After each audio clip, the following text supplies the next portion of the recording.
Hi, travelers. How's everybody doing today? Happy Sunday. Hope you guys can hear us and see us well.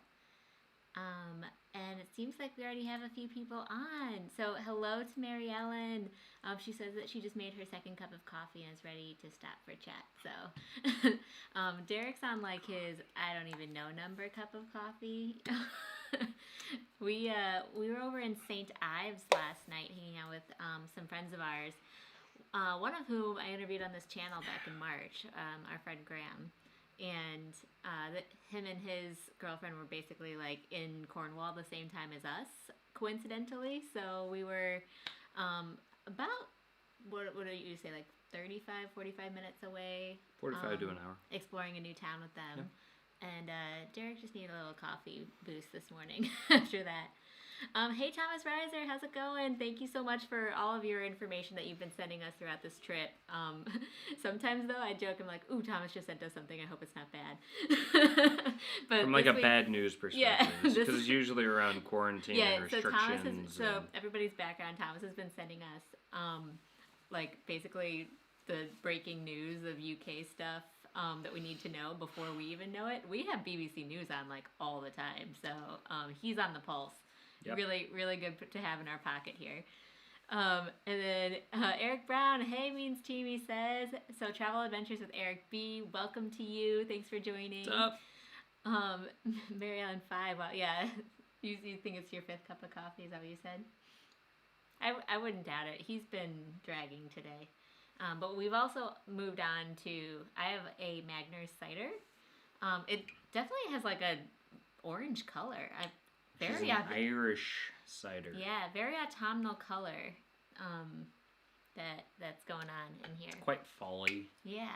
Then I am going to drink a Meantime Brewing Company salted caramel porter. Blah. So it says it's rich and sweet, just like me. And that one's from Greenwich. And we walked past, I think, or we wanted to walk past the Meantime Brewing. No, but I did have this on our live stream in Greenwich. Yeah. I didn't find at the supermarket that we went to recently a lot of local Cornish, like lagers or anything like that. I do have a Cornish beer that I'll move on to after this rich and sweet porter. Once more people join. Yeah. And hey, Eric Zwart, welcome to you. Eric, your pictures this week that you've posted have been great. Yeah, Mary Ellen says coffee keeps her going. Purdue, hey guys, we are driving to Texas right now. Hope you are having a good time. Well, I hope your drive's going well. All right, so let us know if you're having issues, because I am seeing issues. So I guess we should say from the get-go, we're a little concerned about the Wi-Fi on this live stream today. So right now we're using Derek's hotspot. Hopefully it's working for you guys and you can see us well. And we're not buffering too much or anything like that. If we do start to buffer, what's worked in the past is just pressing the refresh button to refresh the stream. Yeah. From what we can see on YouTube, it's telling us that we have an excellent connection. Yeah. And again, that might be my issue because I'm not on my hotspot. Right. I'm actually using the Wi-Fi here to try to stream this, so I can kind of keep up on commentary and everything a little bit easier. But as we said, the Wi-Fi here is not great, so we had to use my hotspot. So. I ran a speed test on it. It's like laughably not good, and so we were like, "Ooh, this we almost canceled." But no, we figured out a workaround for you guys because we want to chat with everybody. Yes. Ooh, that is. Good that is stuff. Different. Salted caramel. Salty. Is it like oh, it's salty. Is it sweet too, or just salty? It's not salty. I was joking. Yeah, it's different. Okay. All right, and then Thomas says, yeah, I can understand. Well, Thomas, thanks for keeping us up to date. And then Mary Ellen says, Irish cider sounds wonderful to me. Yeah, so what's interesting about Magner's, because you can get it at like certain Irish bars in the U.S., but I feel like it tastes, it kind of tastes different here than it does there. I don't know if it was something like Strongbow, what happened with Strongbow, and they like sold the rights to the brand name or something. But yeah, it's pretty good. So cheers to everybody, whether you have coffee or alcohol, depending on your time zone. And then Mo, hey, welcome. And Elaine Bynes. And Elaine Bynes. Oh, Elaine is new to the channel, and I'm so Welcome. pleased to have her. And I just want to say real quick to everybody who is on, if you are new, welcome. We do these live streams every week on Sunday mornings. We used to do them Thursdays back in the States, but we switched since we've been over in the UK to Sundays. And it's just a great time of the week where just a bunch of fellow travelers who are super enthusiastic about traveling get together and we chat about what's going on in the world of travel. So hopefully Derek and I can answer any travel related questions, or other people on this chat can do the same if you have any. Yeah, we love when the chat just kind of like talks back and forth to themselves. Absolutely. That's fun too. Yeah, because I mean, Derek and I have been a lot of places, but we haven't been everywhere. So it's certainly really helpful for us to learn from you all too. Yeah. And then, hey, Alan A, aka my dad. Hi, guys. We're having coffee this morning. Okay, so hi, Mom, as well. Hello, hello. And then, you look and sound great, Mary Ellen. Yeah, I said hi to Eric Zwart. And great. I'm glad to hear that the stream is working well, because we were really anxious about it, to be honest with you. Paul Tipton, what hi, up, Paul. buddy? Welcome back. He said, just saw the notification for the chat. Great. And then no buffering here, says Eric B. Eric Swart says all good. Roger Sexton, welcome. Roger, welcome. Glad to have you. I think you're new to the live streams this week and probably to the channel, so thank you so much. And thanks to Elaine again for subscribing and being part of this community. We're just so pleased to have you. So where are we right now? We are currently in Cornwall, in the southwest part of England. Yep. We've been here for 3 days, something like that. And we're kind of taking it easy. We'll get into this later, but we're going to actually be here for an incremental, 6 days, actually. We were originally going to be here for 4. Yeah, 4 in total. Now we'll have been here for, I think, 10. Yeah. And we'll get into the reasons for that and whatnot. But, yeah, we're excited to see more of Cornwall over the next couple days. Yeah, and neither of us have ever been to Cornwall before, so it's been really fun to... We went to St. Michael's Mount. For anybody who follows us on Instagram, we posted about it, but haven't mentioned it on YouTube yet. And that's a place that both of us have always wanted to go. I didn't know it existed, actually. Oh, I only knew about the one in France.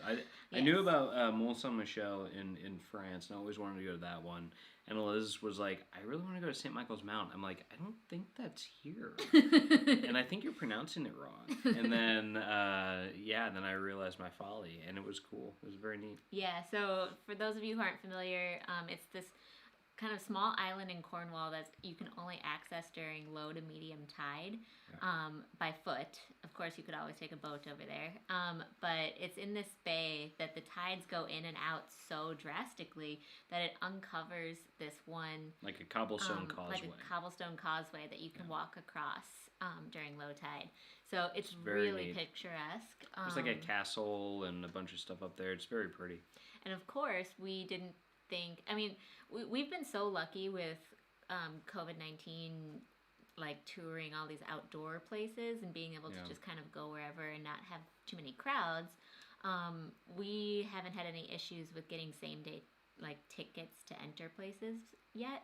And this is the one time that we definitely should have gotten tickets in advance. So we got to take a lot of pictures, but we didn't actually get to go to the castle this time. And, those who are just looking for a view of something pretty, you don't have to worry about things. You can still kind of walk on the causeway up until the island point, but then you can't actually get onto the island. But if you want to actually go on and explore the streets and all that kind of stuff, you do need to buy the ticket in advance. And that's especially true now because it is a really small place with narrow alleyways, and they're trying to protect, the people that actually live there and stuff, so that it's not overgrown with tourists. They're limiting the number of people that can go in. So I think it's a pretty cool thing that they're doing. Totally. And Mary Ellen says Guinness tastes better in Ireland than it does here, so I understand about the Magners. Yeah, it's funny how that works, isn't it? And Elaine says, you're very welcome. My dad says, congrats on blowing past the 1,000 subs. So, for those of you who haven't watched, after this live stream, we were interviewed on Walter's World, which was one of our absolute favorite YouTube channels, as most of all of you know. And so it was super exciting to be able to be interviewed by Mark and Jocelyn about our travel to the UK, how... Lots of fun. Yeah, and like basically we talk a lot about the logistics of it and what we experienced at the airport and that sort of thing. And so we recorded that and it got posted this week, and we have a ton of new faces on the channel as a result, that we're so pleased found us through that. So yes, welcome to everybody, and thanks, Dad. You know, this channel is now eligible for YouTube monetization, so maybe at some point in the next 30 days we're going to see an ad or two. Hopefully you guys are as pleased as we are about that, because that's been a huge goal of ours for the past like year. So cool. Yeah, and then okay, so let's catch up. Elaine says, I think it's Barbara Hepworth Museum in Cornwall is worth visiting. You don't eat your sandwiches near the seagulls. Yes. Yeah, so that's one thing here that is kind of crazy, and our buddy Graham was telling us about this. He's like, you know, nothing is greater than watching somebody try to take like a selfie. Or no, like a picture of their ice cream cone or something. Well, yeah, like an ice cream selfie where it's like on the bay. They got the picture going, and a seagull just like swoops in and takes it from them. Because the seagulls here in Cornwall are quite aggressive, and they will go after your food. Yeah. Luckily, they don't have a taste for beer. But yeah, we and we would not have known that at all if it weren't for our friend Graham. So shout out to him for letting us know in advance. We saw a number of close calls while we were in St. Ives yesterday. Yeah, they're predators when it comes to food. Yeah. And by the way, Laura Wetzel, sorry for passing you up before, but welcome. I think you're new to the channel as well, and she's tuning in from the mountains of East Tennessee. That is so awesome. Cool. And is that the Smoky Mountains? I would imagine so. Okay. Yeah, I think so. And then Nick Peterson I saw is on. So hello to Nick, traveling with Nick P. And Paul asks, have you had a Cornish pasty yet? And yes, we somehow knew that it was pronounced pasty, not pasty. I don't know where we learned that, but yeah. Samantha Brown, probably. Probably, yeah. Yeah, no, so I'm ashamed to say, yes, we did today. Actually, we had our first pasty in Cornwall that I bought at a gas station. At a Shell gas station. Jamie to Oliver. be fair, it's Jamie Oliver branded, so I felt a little bit better for that. But it's one of those things where we were heading back from the supermarket today, and I stopped to grab gas, and it was like 1 p.m. We hadn't eaten lunch yet. We were both hungry. And it was like that impulse buy where like I pumped my gas, I went in to pay, and there was a pasty just sitting there. Well, we had wanted to eat a pasty for lunch. And I was like, And we were in Truro doing a bit of shopping and topping up our phone, which first time we did that. And thank goodness we did. An adventure. Because that allowed us to have internet for this. Exactly.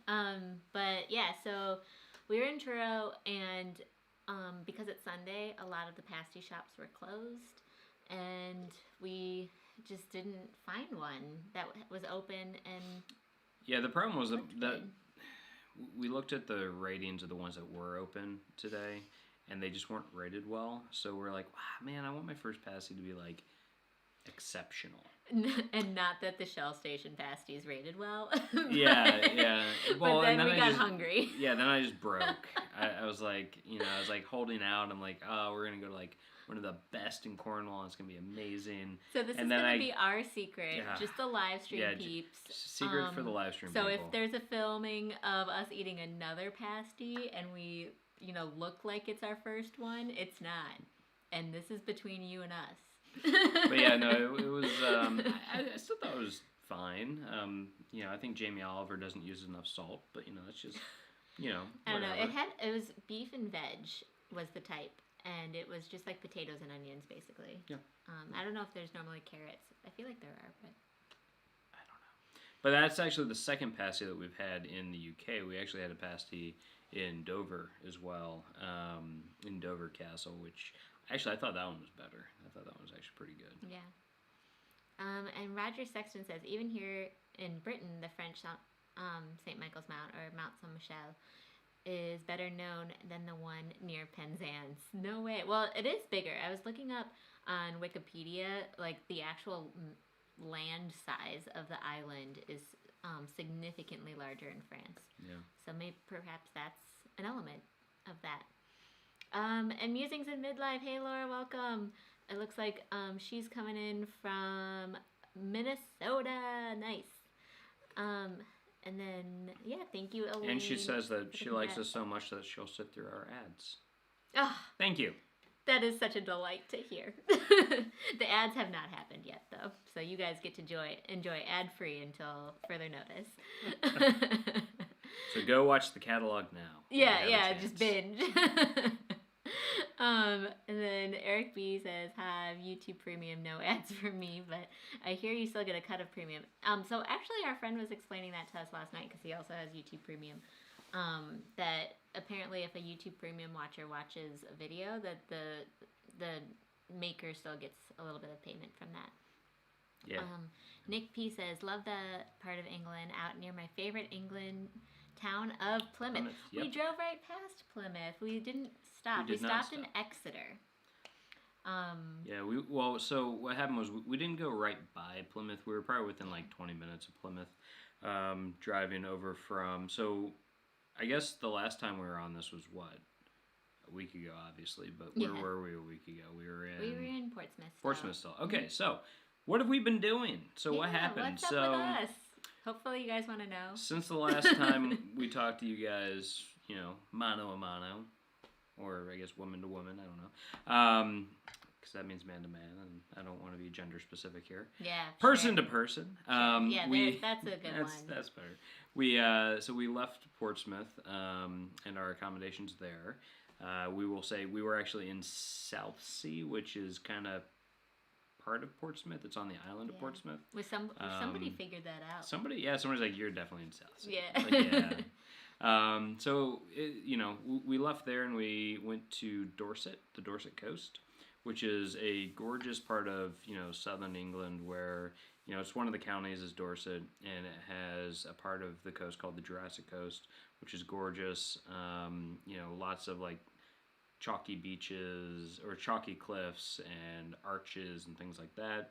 They're well known for, one of their things is called the Dirtle Door, which is just fun to say. We called it the Dumbledore sometimes. Yeah, we're like Dirtle Door. It's like, if you were making fun of Dumbledore, you might have called him that. Yeah. For any Harry Potter fans.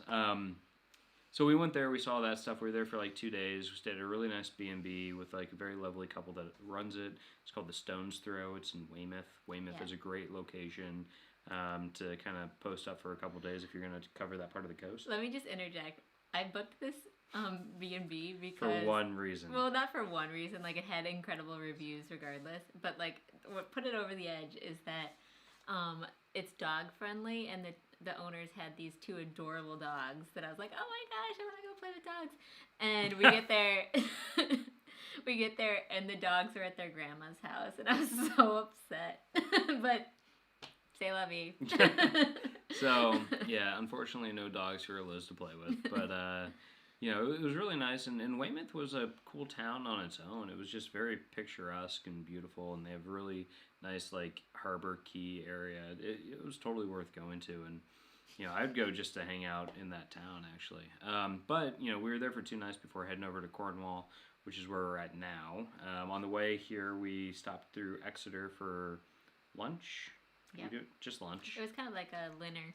Yeah, it was getting late, so not much was open. We ended up stopping at a Spanish tapas place and had lunch. And the car park that we were at was like right by an overlook on the cathedral, so it was pretty cool to be able to see like Exeter Cathedral and stuff. And the tapas spot was fantastic. And because it was of a the one-man show. Yeah, because of the time of day we were there, like Derek's saying, like the chef was also the waiter, and we were the only people in there. So. And he was cleaning the dishes. I mean, he was everything, right? Yeah. So hats off to that guy. It was a place called Tapa, and yeah, it was good. We had paella, a bunch of tapas. I got some café con leche at the end to power me through the drive. It was delicious. Because it's a long drive actually down here to Cornwall. It's I think it was like a little over a 5-hour drive from Portsmouth to where we are in Cornwall. So it's a big one. One thing that we've learned from driving here is that even like Google will quote you what if you're going the speed limit the entire time, what your estimated arrival time would be, but then you have to like add a little bit to that because the roads are so narrow, there might be traffic, and it's just like we're always taking a little bit longer. Yeah, a lot of people don't actually go the speed limit on a lot of the roads because they might go. You might be on a road that says it's 60 miles per hour on like that's the rule or whatever, and so Google assumes you're going to go about that speed limit. And then it goes down to 1 lane from 2, and you're like, yeah. When 2 cars, that just doesn't work. So I'm not going to go 60 on that road either. There's just so many times where we're like doing the wave. I think we mentioned the courtesy wave last live stream. The courtesy wave is like our thing. We're like, yeah, go on. It's like you're on the wheel and just do one of these things. Yeah. Love the courtesy wave. It's taken us a little time. We're going to bring that back to the U.S. with us. So then we got here, and we went to, the next day, we went to St. Michael's Mount, and that town that's next to it that starts with an M that I'm blanking on. But the pub that we ate and drank at was called the King's Arms in that town. And then yesterday we went to St. Ives. St. Ives was really nice. And Thomas is asking, actually, if we're going to go to Port Isaac, which is on the list. Yeah, we plan to. We actually were hoping to stay in Port Isaac after we leave this specific place. But, we ended up just prolonging our stay in here so we don't have to, like, pack up, go, and unpack again. Yeah. But, yeah, we were hoping to stay in Port Isaac to kind of hit the north part of Cornwall. But we'll just drive and do day trips for it. Yeah, and he also said mano a mano means hand to hand. Which, because ombre a ombre would be man to man. Oh, yeah, I guess it is. Mano. Anywho, nobody said I was good at Spanish. Traveling with Nick P says, I miss those English sausage rolls. We saw some at Marks and Spencer's today, and we're pretty close to buying them, but chickened out a little bit. They looked really good. We liked, so when we were at Dover Castle, though, we got a sausage roll and a pasty, and I think we generally like the pasty a little bit better if you're like comparing them as 2 lunch options, but I mean they're both really good. Paul says, I think Poldark comes from Cornwall, not 100% sure. Yes, it certainly does. They are like over in St. Ives. I felt like every other store had some sort of Poldark homage to Poldark. everything. There's like Poldark cider, Poldark chocolate. Yeah. Poldark. I was like, wow, they're really like leaning into it over here. Right. It was great. So and Poldark's a great show because of the show. Poldark went a little dark on one thing that I'm not going to mention here, but I think they kind of lost me on that. But I really enjoyed it when I was watching the first like series or whatever. Yeah. And we've also watched Doc Martin, which is set here as well. I believe it's set in Port Isaac. Yep. So we're hoping to get over there for sure in order to see that. Did you get the M&S cookies? No. We keep failing at that, don't we? Not by lack of my trying. I put them in the basket and she puts them back. That is not true. That is completely inaccurate. Don't make me sound like a bad person. We just didn't go down the cookie aisle today. Remember when you lost me? So that's true. I did lose you for a minute. There was definitely like a separation of where the cookies and the candies were in this particular Marks and Spencer's. What's up, Baggy T? Welcome. Hey, Baggy T. And I think somebody else joined. So Sherry Public Photos from Instagram. Yeah, so Mrs. Purdue. Welcome to you. If schedule allows, go to Portcuno. Where are you a play Oh. or at least visit the Minack Theater. It's beautiful. We definitely want to visit the Minack Theater, totally. especially when we go over to Land's End. I don't know if they're doing the shows right now. I don't at think the so, but I theater. just want to see the theater. Yeah. Oh, didn't see the absolutely. show. And I know you can still go to that because our friends went there. And I've always wanted to go there. I heard something like it's kind of somebody built it by hand, like just out of wanting to be able to do that for their community. It's pretty cool. It's great history. So Purdue hey gals, says, welcome gallivanting gals. Purdue says long drive. Our drive today is 13 hours.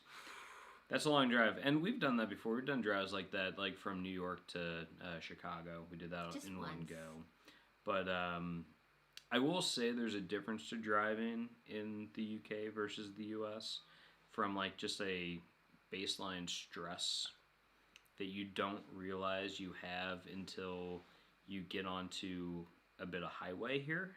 You know, if you're not driving on the highway consistently, you know, when you don't have any shoulder and your shoulder is either a hedgerow or like stones or whatever, you just have like this like stress on you, like, oh, I can't just like veer off a slight, you know, I can't like, you have to be paying close attention all the time. And you should be doing that when you're driving anyways, but like there's no like zoning out, I feel, because you're constantly checking like, am I on the road? Am I in my lane? You got a little bit of tension in your shoulders that you maybe wouldn't have if there were wider shoulders. Every time we get to a point and we're on like highway with a shoulder, I'm just like, I didn't realize how stressed I was until I just got here. This is great. Exactly.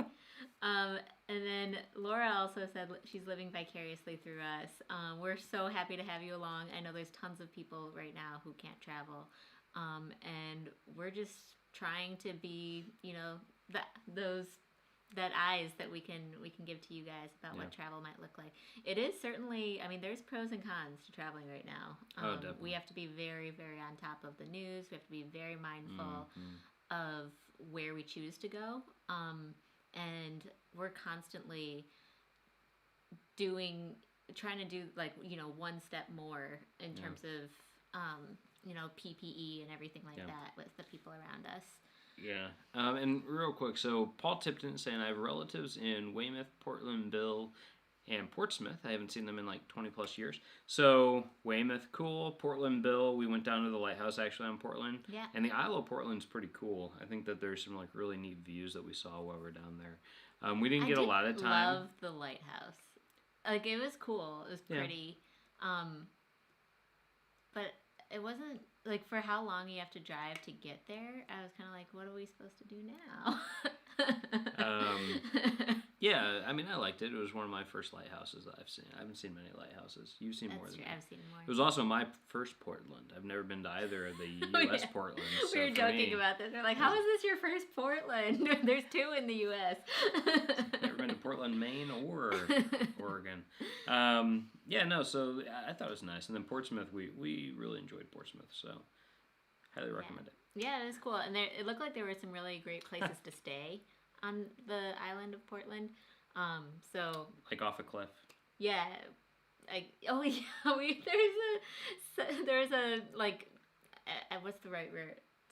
Segment on BBC News this week that was in Portland with this guy who was doing like a cliff stay where basically they lower you off of the side of a cliff on like a platform, and obviously you're strapped in and you sleep in a sleeping bag on the side of a cliff in the open air.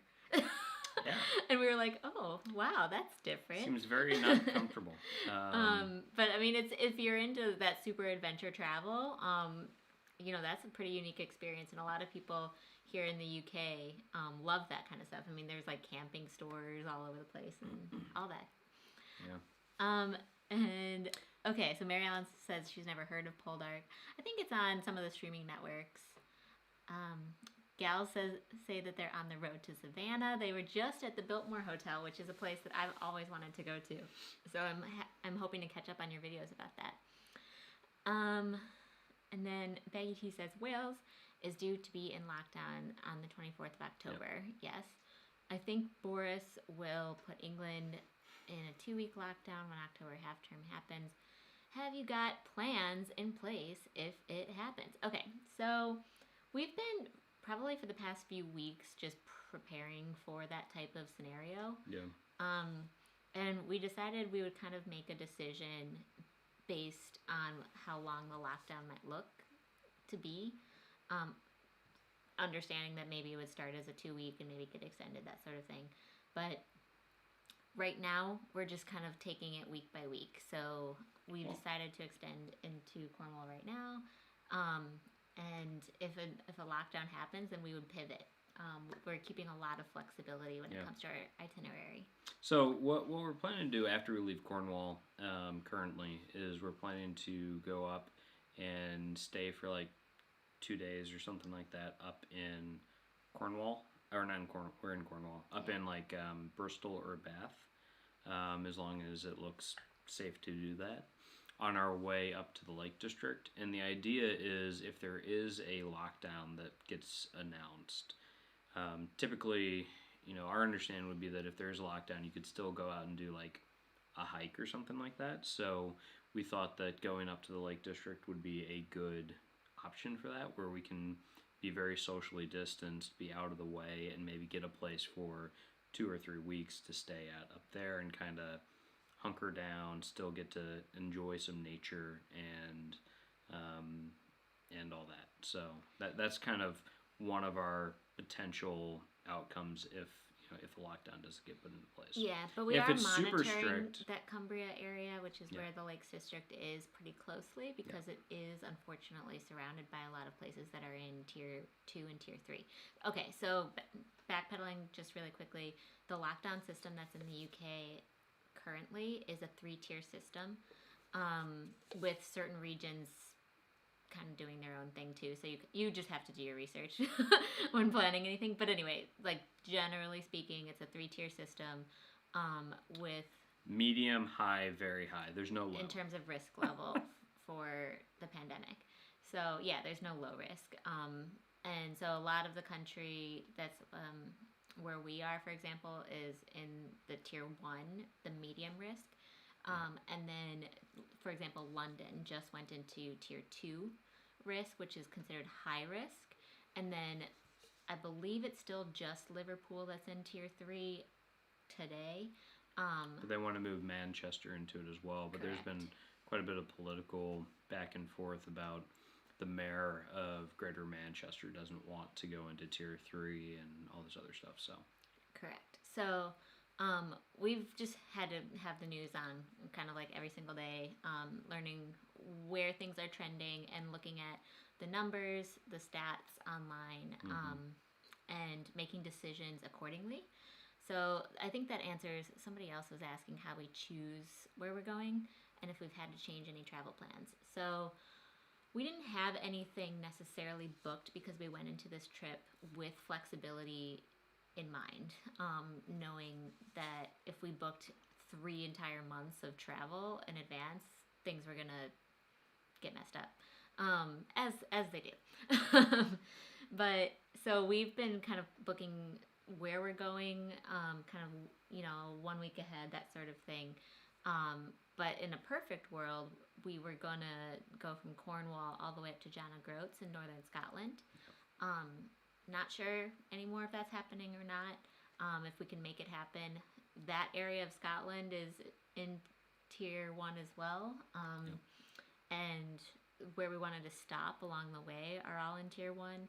But you do have to drive through some regions that aren't. So luckily, our gas tank is huge, it is enormous. and we can go a massive distance without refilling. So we could easily, I think we could like hopscotch it pretty easily. It's just about whether or not we think that it's going to be safe for us and something that won't put a undue burden on like wherever we're going to. So like she said, like the Highlands right now up in northern Scotland are actually very moderate, and there's very low caseloads up there. So that might be something, and low caseloads on a per capita basis. So the way that the UK government looks at everything is on a per capita basis, as opposed to just rough numbers. It's not just.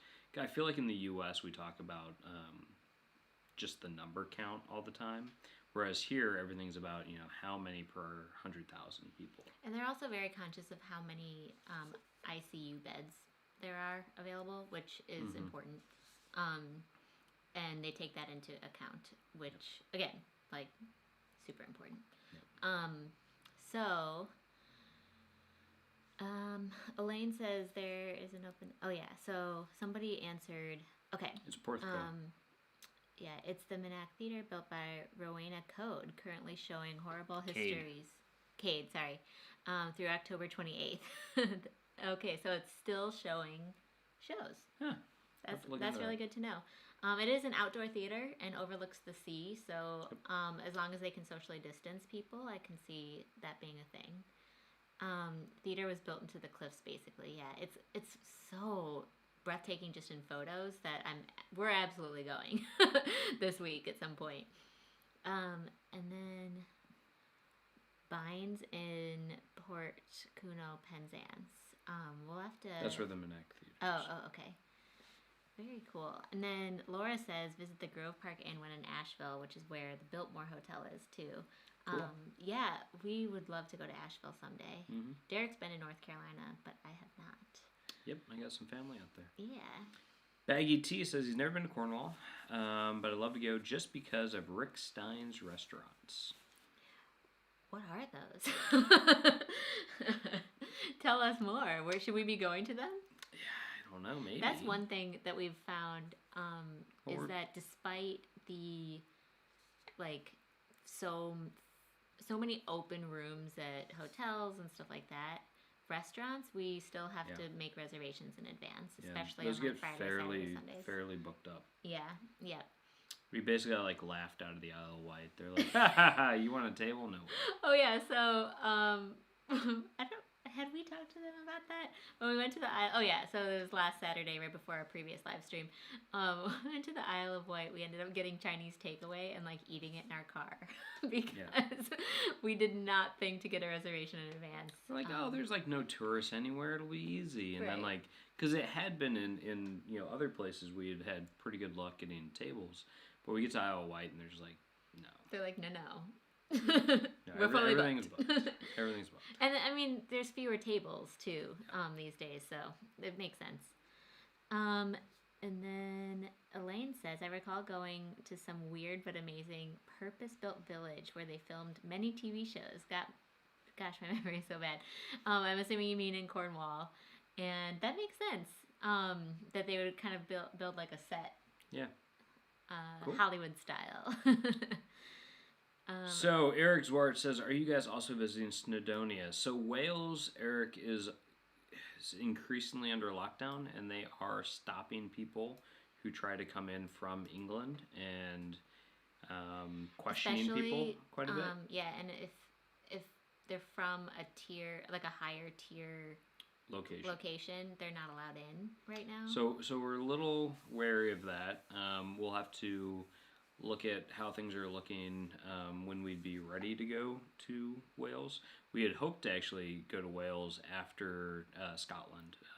That was one of our goals. But if they don't want us in, we're not going to try to come in, and we'll abide by that. So yep. We have been to Snowdonia. We love that part of Wales. It's actually really cool. It is breathtaking. We went. Eliz loved climbing Mount Snowdon. No. Well, She loved the hike. Okay. The way down, that was the best part. Beautiful views. I was just so out of shape because we went when I was just working crazy long hours, for probably a year straight, and then didn't exercise. And then Derek's like, we're going to climb this mountain the first day that we get, or second day we get to Wales. And I thought we were taking the steam train up. And we get there and Derek's like, oh, they don't have any more steam train tickets left. Guess we're climbing. And I was like, what? And so that happened. And I was a pretty cranky, crabby mess on the way down because I got shin splints. She was not happy with me. But it was, she felt accomplished. But it afterwards. Was beautiful. It was great. I wish that I had just you know, trained, I suppose is the. It's not even that hard of a mountain. Like children do it. I was just in really, really bad shape at that point in my life. If you look at our Portsmouth travel vlog video, she was very similar to how she was at like 6 a.m. in Portsmouth. She was like, no. And then at the end of the day, I'm like, my feet hurt. Yes, basically. Derek pushes me sometimes out of my comfort zone, but that's probably a good thing. Yeah. But yeah, no, Snowdonia National Park is gorgeous in Wales, and highly recommended to anybody who visits Wales. Yeah. So. And Thomas says he has us covered for overnights, so overnight spots, hopefully. We could easily map out a route to get to the Highlands that just takes us pretty much overnight in medium tier places. So I mean, the idea would be that we would basically go from here up to like Bristol or Bath, and then from there we go up to the Lake District, and then from there we would go and just try to cut straight through to Inverness before heading on to the, you know, NC 500 or something like that. And Sean approves of Bristol and Bath, so. Yeah, Sean. So we have been... I love Bath. Yeah, we have been to Bath several times and love it. And the Royal Crescent has a phenomenal high tea. Yeah, we were looking at different Airbnb options. We might go hotel route on that. We don't know. Because it want to be like a 2-night stay for something. Yeah. But yeah, there's a lot of places that are available, and Bath is certainly one of our favorite spots to visit. We've never been to Bristol, so that was another one that has great Airbnb choices. And we've heard Bristol's awesome. Like, we've heard really great things. So yeah, we're excited for that. Yeah. Okay, so Elaine says Portmarion is where you must visit. My husband just remembered the name. It is a must. Okay, so let me... purpose-built place. Let me add this to our thing. One moment. Derek can keep chatting. Yep, and actually somebody else right after that was saying, I believe Portmarion was the setting for the prisoner and the village. Very cool. Paul Tipton, probably the best time to visit Stonehenge with less tourists. Yeah, so we had said in something, I don't know what we said it on. Livestream maybe? Oh, I know what it is. We've said this on all of our travel vlogs that we have not yet published. But we've talked to people, and they tell us how, you know, right now, you know, Stonehenge is managed by English Heritage, which we are members of. We're also National Trust members now. But it's managed by them, and they were saying, like, now is the time to go to Stonehenge because nobody is there. Usually it's like 5 people deep just to, like, see the, you know, Stonehenge. But now you can get there and almost nobody's there. It's great. Right. So Scorpio Sue, hi by the way.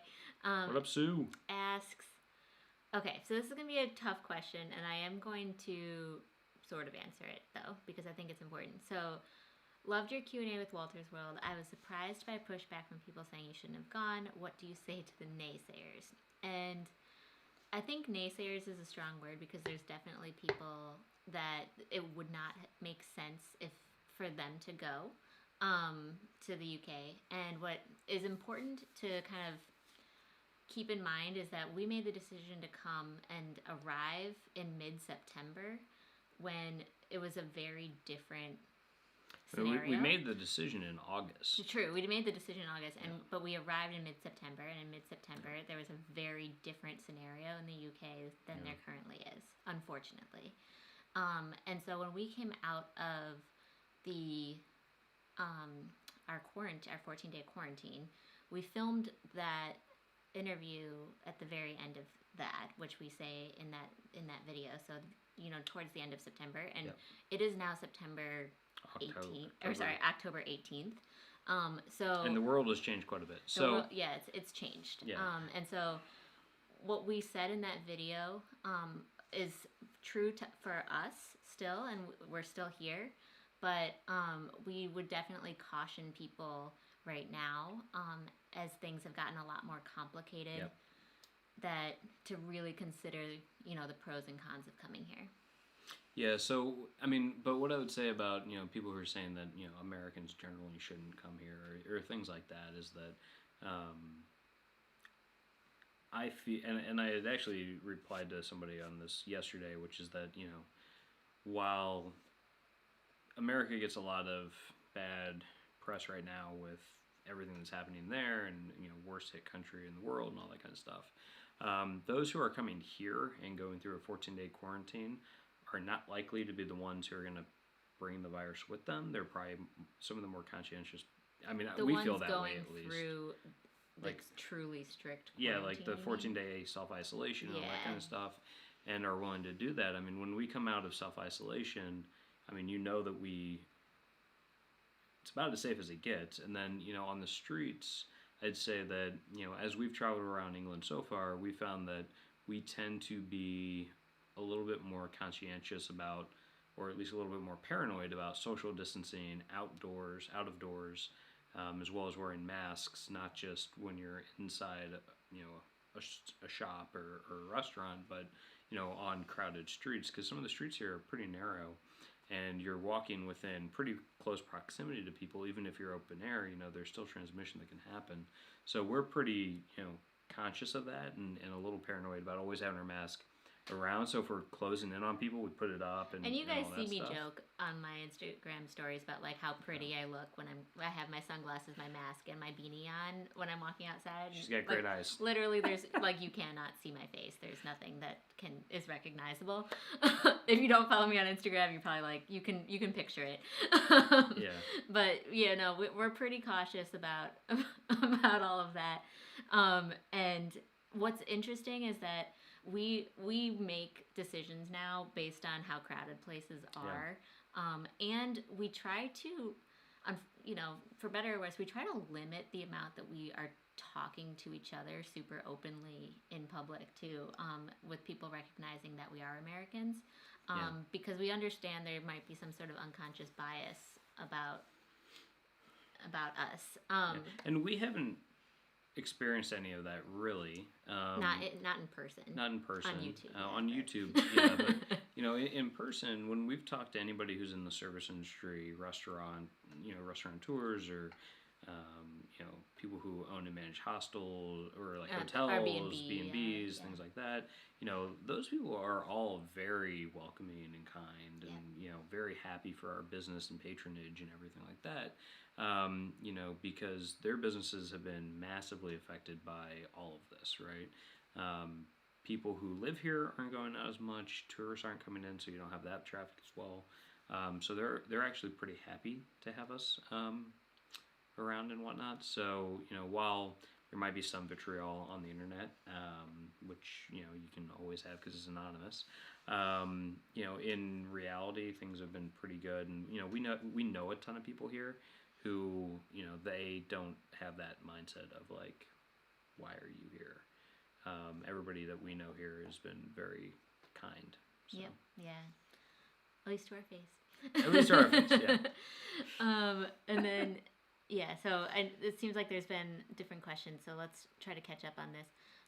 Get another beer. All right. So Elaine says also, the scientist red thought... pants. Yes. I love his red pants. The scientists thought they brought the stone up by river, but now said that they have no definitive answer on how Stonehenge appeared. I heard that, so I watched the live stream of the summer solstice from Stonehenge on it last June, and I heard that they had just discovered they were able to leverage science of some sort to figure out where several of the larger stones are from, and they were only from 13 miles away, because some of the stones I think are from Wales, but they're maybe the smaller ones. But yeah, it is a mystery, and it's so interesting to hypothesize. Yeah, Derek says he thinks Merlin did it. We all don't know, but it's cool that there's so many people that are trying to figure it out. Paul says Stonehenge isn't just the main henge circle. There are other circles around the area. Apparently the stones were transported from Wales thousands of years ago. Yeah, I had heard that, especially with the smaller ones. And yeah, there's apparently a lot of stone circles just around the UK in general. Where did we pass something that looked like a stone circle? It was on Portsmouth, right? Dorset. It was in Dorset? Okay. Mm-hmm. All right, now I'm having a Doom Bar Amber Ale, which is Cornish. And Maryland says your journey will be enjoyable and teach others about the pros and cons, and what to consider. There's definitely, it hasn't gone our way. Let's just say it that way. In terms of, we hoped it would be just a little bit more accessible, but we in the south of England we haven't experienced too many things that have closed down. Yeah. And we can still go to restaurants. We can still do our grocery shopping, and we bring our wipes everywhere. We bring our masks everywhere. And to be clear, even Tier 3, the highest level currently in England, the restrictions aren't that, I feel like when I watch BBC, they make it sound like it's like the most onerous thing possible. And yes, if you are in the service industry, it's not good. That said, as a normal person walking on the street, things are still open. They still have gyms open. They still have, you can still go shopping. You can still go out and about. There's no restriction on movement. It's just that you can't socialize with 6 or more people indoors or outdoors unless you're in a park. I think Tier 3, they close gyms and haircut places. Or do those two? But there's a lot of stuff, all the shops are still open. You're also not allowed to mix with other households indoors or outdoors. Yes. Indoors Correct. or outdoors. Correct. Well, except for in certain locations, so it's basically parks. What Chicago, where we live, was in for months. Yeah. So, but it's not like you have to stay indoors. You can't leave your house. You can't do you can still go do things. Things are actually still open. Businesses are still running. And you can still do takeaway, from restaurants and all that kind of stuff. So, there's still quite a bit that you can do, even in those worst hit areas. We still wouldn't go to those because we wouldn't want to bring. They don't want people. We don't want people going in and out and things like that. But, and Mo's saying, in a sense, it's like a soft lockdown, which is kind of what it is. And so that's why when we were saying that, if the government imposes a 2-week circuit break or whatever they want to call it, that's what they tend to be calling it here, is a circuit break. What we do kind of depends on how hard of a break it is. If they say don't leave your home, that is very different than if you can still go on hikes and go do fun stuff. Hi, Mark. Welcome, what Walter's up, Mark? World. Cheers. Welcome with the Stone Circles comment and many more. So he said, those are definitely the alien landing points. That's a theory. Could have been. Sean says people do not care that we're here. That's right. It's more than welcomed. It's just internet-based idiots. And thank you for standing up for us on one of the comments earlier. We really appreciate that. And Bonnie, hello from Canada. What up, Bonnie? Just woke up. We've been telling people we're from Toronto. No, we actually haven't. We keep being like, maybe we should. No, we've been honest.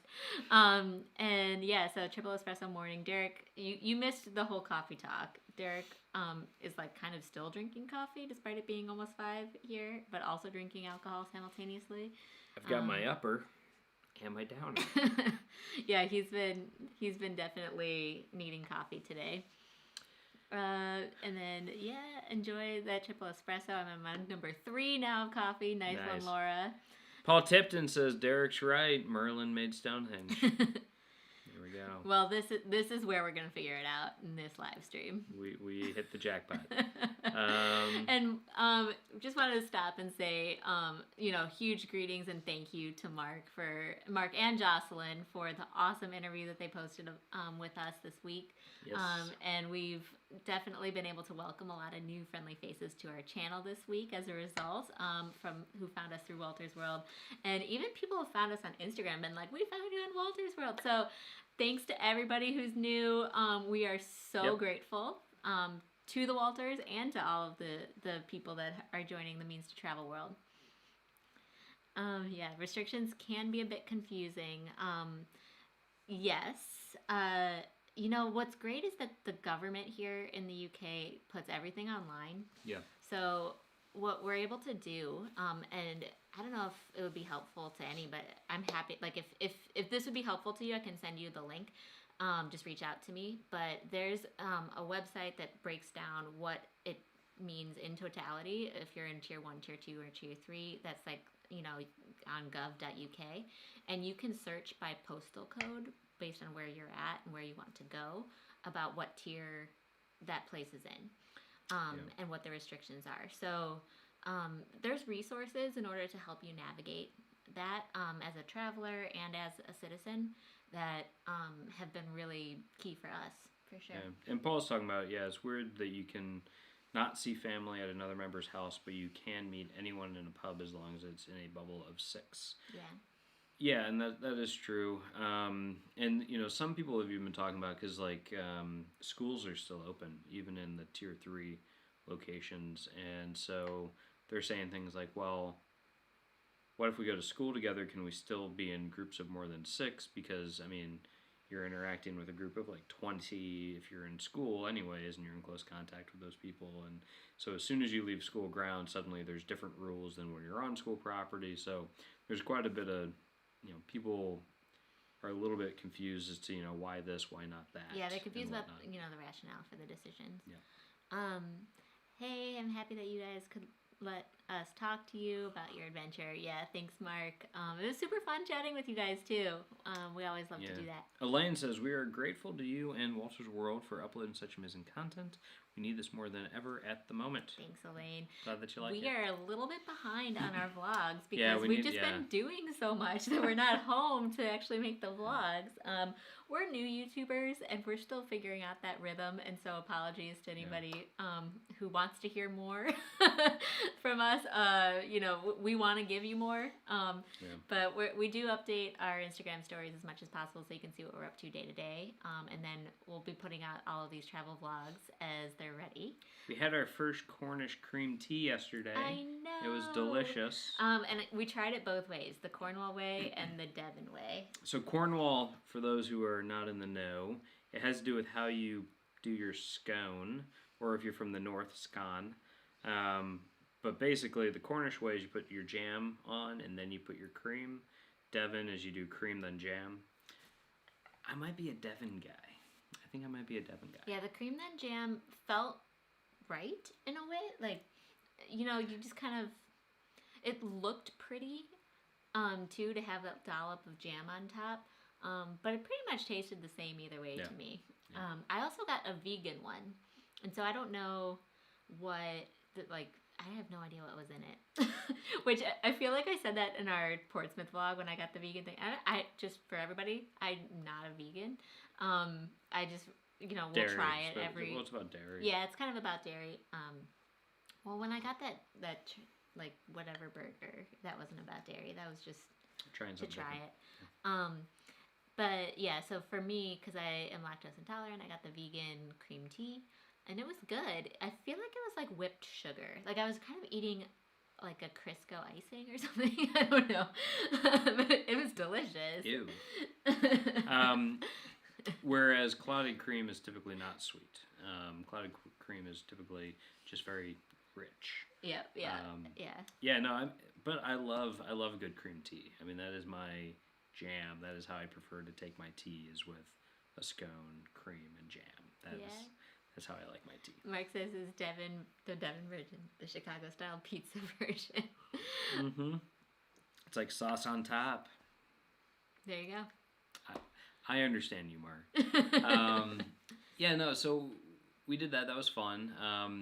It was actually funny because we were talking about cream tea and what is cream tea and all this stuff at our table in the tea house, and there was a family seated at a table a few tables away from us because it was socially distanced, and I feel like they were cracking up laughing listening to our conversation about, so wait, is cream, because somebody in our group was talking about, somebody is cream in our group tea who is British is just wait, the so cream what's cream in the tea? Is it just it was like a who's on first going around the table about cream tea, and there's a very British family just sitting there laughing ha ha ha, they don't know what cream tea is. Yeah. It was great. And then our other friend Graham, who you guys have seen on this channel, was kind of explaining it to all of us. And hopefully I can piece it together to get him within that vlog video.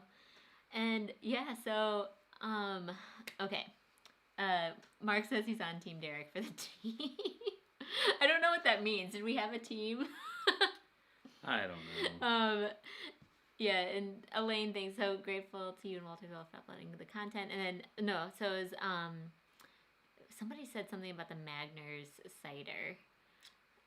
Somebody was gonna look up Magners in the U.S., Yes. which is You can definitely still get what it you at can Irish make. bars, especially in New York City. I would order it all the time at the Irish bars in New York City. I think you can probably get them in Chicago too, if you go to an Irish bar. Yeah. But again, I feel like it's a different formula here versus in the U.S. So what else? What else is new? Yeah, and if we've missed anybody's questions, we are super sorry. There was a lot that came in kind of at once, and we don't want to skip any. So feel free, if we ever do, to like resend them, and we will definitely get to them. Let me go backwards a little bit because I feel like there was there's a lot that came in here. Okay, so backing up a little bit. Scorpio Sue, I thought you both of you have been diligent and responsible. I think the both of you show what could be if all people were responsible. Thank you. And Elaine says, we love the Americans visiting here, and from my experience, it's vice versa. Been to Vegas 5 times and hope one day to go again. Route 66 is on my wish list, and Connecticut. Very nice. Connecticut, interesting.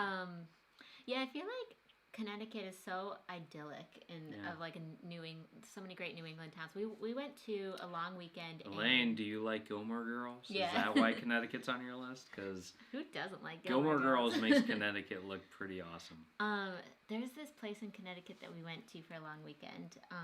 Up by we stayed in a just haunted south house. Of Berkshires. Yeah, apparently the Blackberry River Inn, I think is what it was. Yeah, it was the Blackberry River Inn. Airbnb or something like that. It was nice. It was very nice. It was haunted. That was kind of creepy, but otherwise very nice. Newtown, Connecticut. Yeah, that sounds familiar. But it was up in like that area that's it was in like a tri-state area. Yeah, it was very close to Massachusetts, and we actually went for a hike and hiked into Massachusetts. Yeah, in the Berkshire area. Super nice. Lots of antiquing. Historic districts and stuff. I mean, it's beautiful. Great history up there. And then Route 66 I've done little pieces of. And mostly in Arizona. And it's pretty cool. You get a lot of like... She stood on a corner in Winslow, Arizona. I did, yeah. Like the Eagles song. They have a flatbed Ford that you can kind of like climb into the bed of and take pictures. And that was pretty fun. And there's like one that's like, I'm standing on a corner in Winslow, Arizona. But I think that's right off of Route 66. I don't think it goes through that town. I think you have to kind of like get off at an exit. Yeah. Cool. So we saw Stonehenge via right-of-way path and got a great view without going on tour. Awesome. Nice. We almost signed up for, apparently right now you can like pay extra to go. Well, you can do it all the time. Stones. Oh, really? Okay. It's so during non-opening hours. So I think it's usually after it closes to the public. They have what's called like the Stone Circle experience or something like that. And I think it's something like £30 a person to go in there, and you get to actually walk into the circle. Which is something that they don't allow anymore. There's a rope and stuff. And somebody had mentioned, I think it might have been Elaine, that right now there's actually barricades and stuff, so you can't go up to the stones. But if you pay extra and you do this experience, you get to actually get in there. And, you know, I don't know that you're there right now for sunset, which would be super cool. But you can go in right now, which would be pretty neat. I was talking to her, I was like, should we just do that? That sounds nice. Like, let's go do Stonehenge. Yeah, we almost did. Let's do it that way. Maybe if we go to Bath next week or something, we'll end up doing that. And we'll keep you guys posted if we do. Walter's World asks, anything you would have done differently on your prep for the trip? That's a great question. What immediately comes to mind for Less me? spices. No, I'm just kidding. Shut up. What immediately comes to mind for me is I feel like I packed slightly wrong for the types of things that we're doing. Just as a result of the limitations that we have. We've on most trips we have gone to like London or Bath, like somewhere where we might do a nice dinner or something. So I have like 2 dresses with me, for example. I ain't taking her to any nice Yeah, dinners. like we're not going to nice restaurants right now. Not because we don't want to, but just like limitations and stuff like that with restaurants. And, you know, I can make do with, you know, my black jeans and a nice top sort of thing. So there's been some regrets on the types of clothes that we've packed. I wish I'd packed a little bit more of like, not hiking stuff, but things that are not as nice. And you haven't worn a single dress. I haven't worn a dress. And there's a few tops that I haven't really worn. And ones that I'm wearing all the time. So I mean, I think this is the first time I've worn this sweater. This is the first time I've worn my red pants. Yep. He's dressing up for you guys. Dressing up for you guys. It's this is my fancy clothes. Yeah, because normally we're in the forests like this. By the way, what else would we we're in a say? forest right now. I love this. We loved the place that we chose for quarantine and would not change that. We put out a video towards the beginning of our trip, I think, or maybe we talked about it on a live stream before we left about how to choose a place for if you're quarantining. Yeah. And, you know, tooting our own horn, like everything fell into place with those priorities. Including the cat. Who knew? Yeah. Well, that one wasn't how to choose. That one was just like, here's an added bonus. Since then, I was looking at another Airbnb and they talked about the fact that they had free-range chickens and cats. And I was like, Eliz, I found our next place. And she goes, no. She's like, I don't want free-range cats. So I'm allergic to cats, just so everybody's aware. And I had to keep my distance from Buttercup, but man, was that a cute cat. And it would literally like talk to Derek. I just want to go back and take the cat. I can't. I'm not going to steal somebody's cat. Don't steal somebody's cat. But it was so lovely. I love that cat. And then, okay, some more questions. And Baggy T answered us. So Rick Stein has a restaurant in Padstow. Sorry if I mispronounced that. We'll definitely need to book as it's very popular. And I'm sure it's still very popular. And expensive. Maybe we could go, maybe it's a place I could wear a dress. But, so Baggy T saying that Rick Stein is a very popular TV show chef in the UK. Cool. That would be really fun to do. We ended up going to the grocery store and buying a bunch of stuff because we're kind of far away from restaurants here in this particular Airbnb. And so we haven't had great luck on the food front. But yeah, maybe we just need to do more research. We just have been like stumbling into like the King's Arms and getting fish and chips or whatever. We just haven't prepped a lot of like reservations or anything. We had fancy fish and chips last night in St. Ives. We did. It came with like shavings of sweet potato on top. It did. Which was it was like sweet potato. Quite nice and very, very tasty. Crisps, but they were. Yeah, it was like sweet potato crisps on top of your fish. I thought it was tasty. I liked it. I was into the crisps. Yeah. They were good.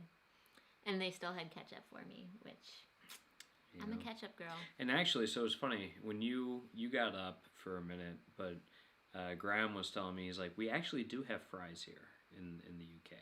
But fries very specifically talks about the skinny fries. So that's what the fries that are. cleared up our question about when we were in somewhere, and they said, do you want fries with that? And we're like, that's the first time somebody's asked us we want fries. Fries? And they came out, they were like McDonald's fries. Yeah. Oh, it was in Lulworth Cove in Dorset. Yes, we are very fancy with me with the 2 dresses, Mark. Way too much. Like, and you know, I mean, they don't take up too much room in my suitcase, but like, it's one of those things where I keep looking at them being like, I wonder if I'll ever wear this. What yes, else, Mark, I am all about Christmas. Yeah. As my sweater would tell you. And, oh my goodness, they have Christmas stuff out here in Marks and Spencer. It was awesome. They do. Christmas decorations already. Eliz wanted a Christmas tree scented candle. Mark's asking, did we pick up any more spices at the store? Were there any that you didn't have? No, but I did buy some honey because we realized We don't really like sweeten things with sugar that much. When we're at home, we'll sweeten it with liquid stevia, and they just like don't have that here, unless somebody knows a secret source for liquid stevia. Paul Tipton maybe that we haven't come across. And so there's been a few moments where we're like, we could use a little bit of sweetener in like my oatmeal or something like that. So I ended up buying some honey. Yeah. So Eric B is saying the lack of ranch in the UK is sad. I had to bring my own last time, which is that is dedication to ranch. It's funny. We were in Marks and Spencer today, and we were picking up things, and Liz was like, "Oh, do you want some snap peas for like lunches?" I'm like, "I only eat snap peas dunked in like a ton of ranch, like raw. So I don't think we're gonna find that here."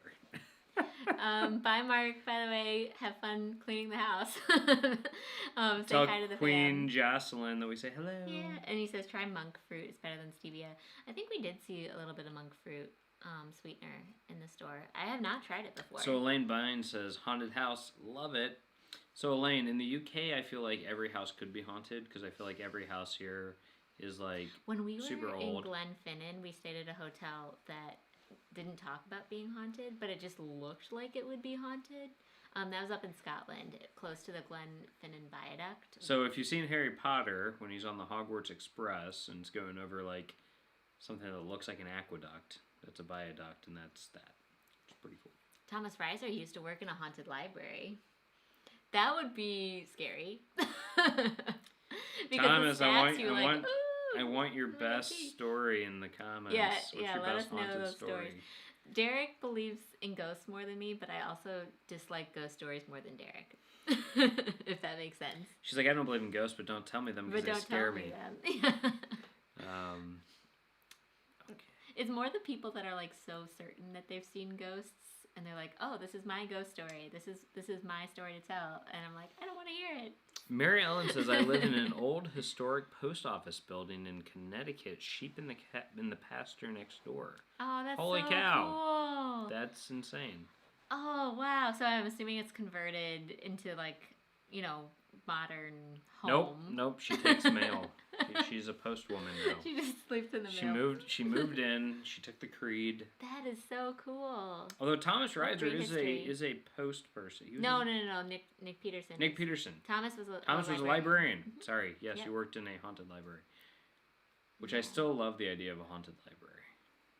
I know. You love Derek imagining loves books and collects books. So, I mean, that would be a really fun experience. All right, so we're jumping around a little bit. Sorry, everybody. Fall is a great time to explore New England, says Mary Ellen. Yeah, we've been watching.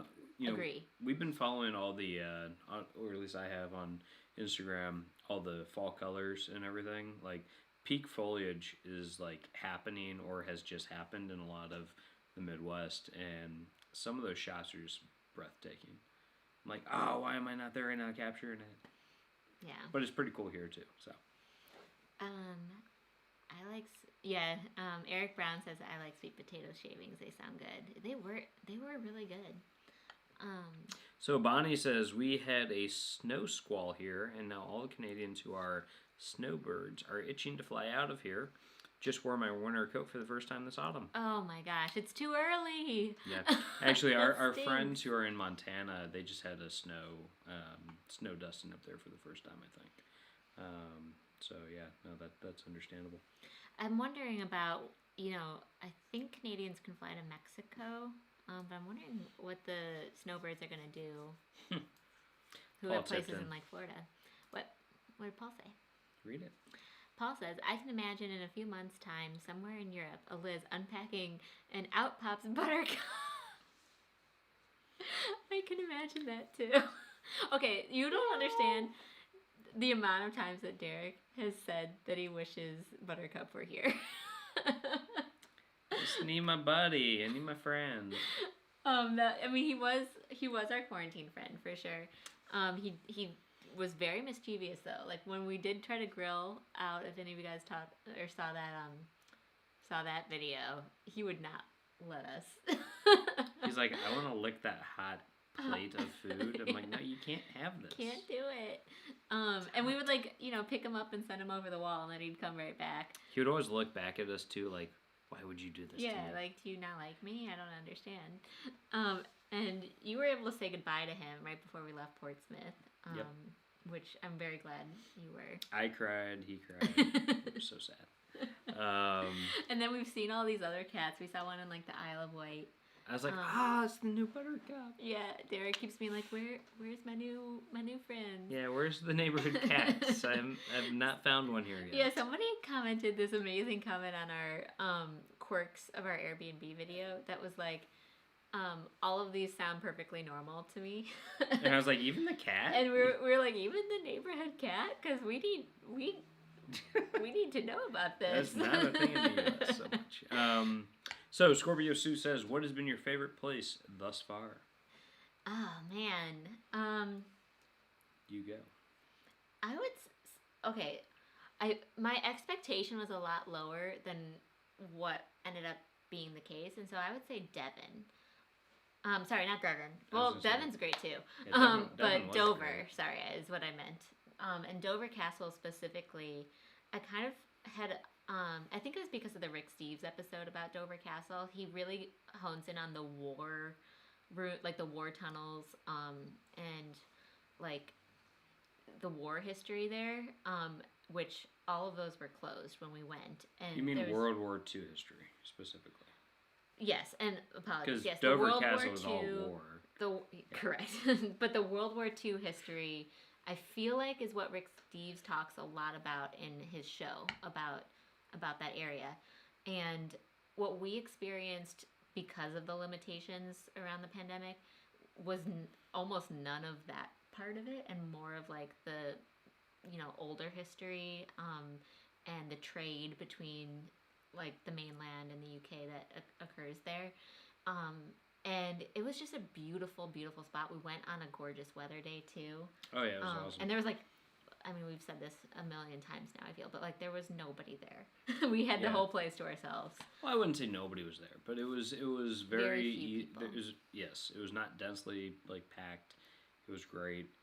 We really enjoyed it, and hearing about, because I mean Dover Castle was built by one of the Norman guys, and it was actually built after Thomas Becket was murdered, and Henry III, I think, was king.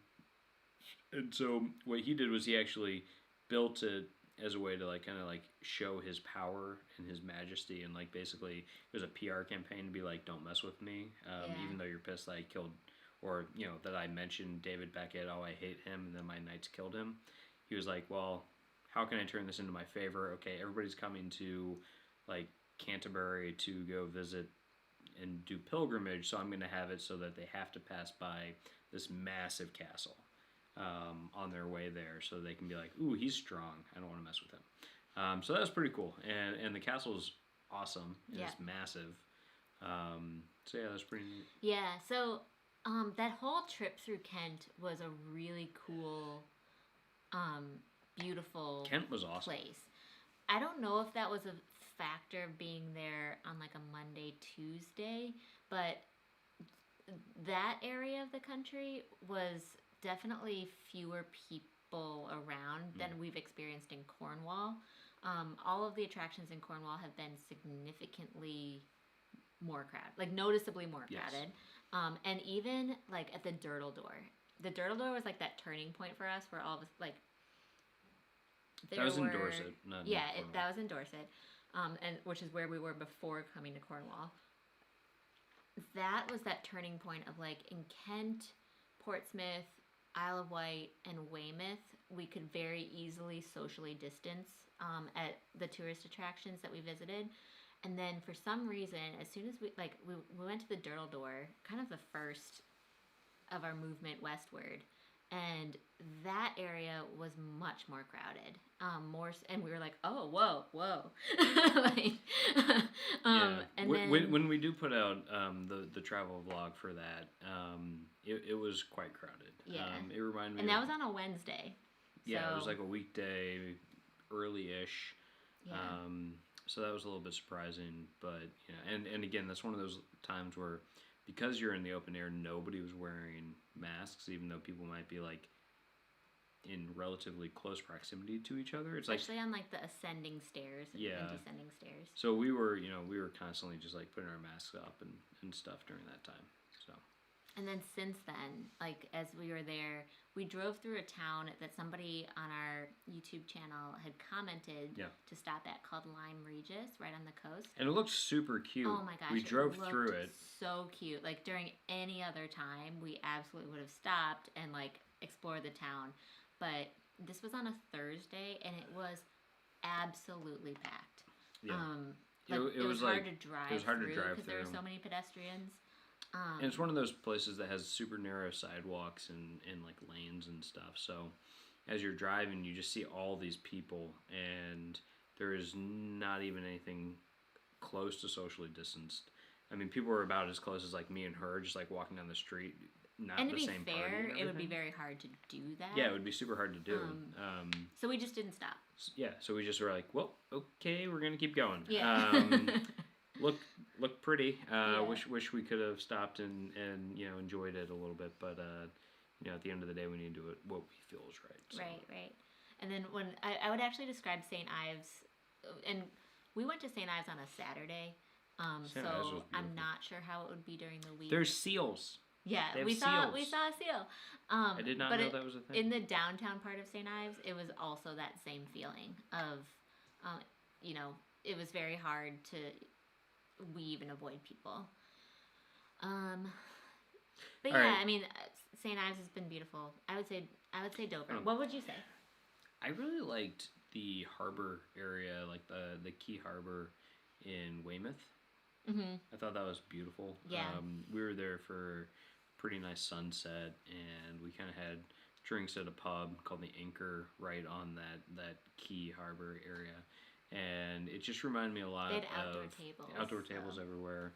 It reminded me a little bit of Amsterdam because that area is kind of like a canal almost in terms of how still the water is and how kind of narrow the way is. So it kind of reminded me of the canals in Amsterdam. So I thought that was pretty neat. But I mean, favorite place. I mean, it's hard. I mean, everything's been pretty lovely. I mean, Isle of Wight has been was phenomenal. I wish we could have gone there for more time. Yeah. It's just it's hard to say. So. Yeah. So that was a great question, tough one, and I'm sure we're gonna keep adding to our list. Sean, favorite lager or ale so far? Derek's got to answer this one because I actually don't drink beer, but I drink cider. So for favorite cider so far, Thatcher's. No. What was that one that I had that started with an A? Like yesterday? Yeah. 2 days ago? Yeah. I don't. See, that's not the question being asked. Okay, what is your favorite? Favorite lager or ale so far? So I do like what is it? It's called Taylor. So I like traditional ales. I do like the traditional like cask ale. There's one called has Taylor in the name. I would have to look it up. I like that. That's pretty tasty. It's funny. I told the story in one of our live streams in the past, I think, about us going to Salt Lake City, and we go to this brewery, and they have a thing on the board that talks about like it's like a traditional British ale. And I asked the bartender or the waitress, I was like, can you describe that beer to me? And she's like, it's kind of like room temperature and flat. I'm like, yes, that's what I want. I'm like, you're a terrible salesperson, but my God, that's exactly what I was hoping you were going to say. Maybe she's an amazing salesperson. Maybe, I don't know. She looked at you and thought room temperature and flat. Room temperature and flat, that is what that guy is. Which is totally different than what like most people in the U.S. are used to with beer, with bottled beer. So it came, and I was like, this is good. I like this. This reminds me of England. And I love getting those when I'm here in the U.K. So I would say probably one of the traditional cask ales that I've had, and the only one I can think of the name of is the one that has Taylor in the name. It's like 3 words. I don't remember. I know, we need to get way better at remembering.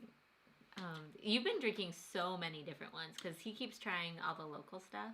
Yeah, I keep trying local. So like here, there's like Korev is the local Cornish lager, which is pretty decent. I've had that. Doomsbar is what I'm drinking right now, which is like an amber ale, which is pretty tasty. I don't know. I like them all. It's all good.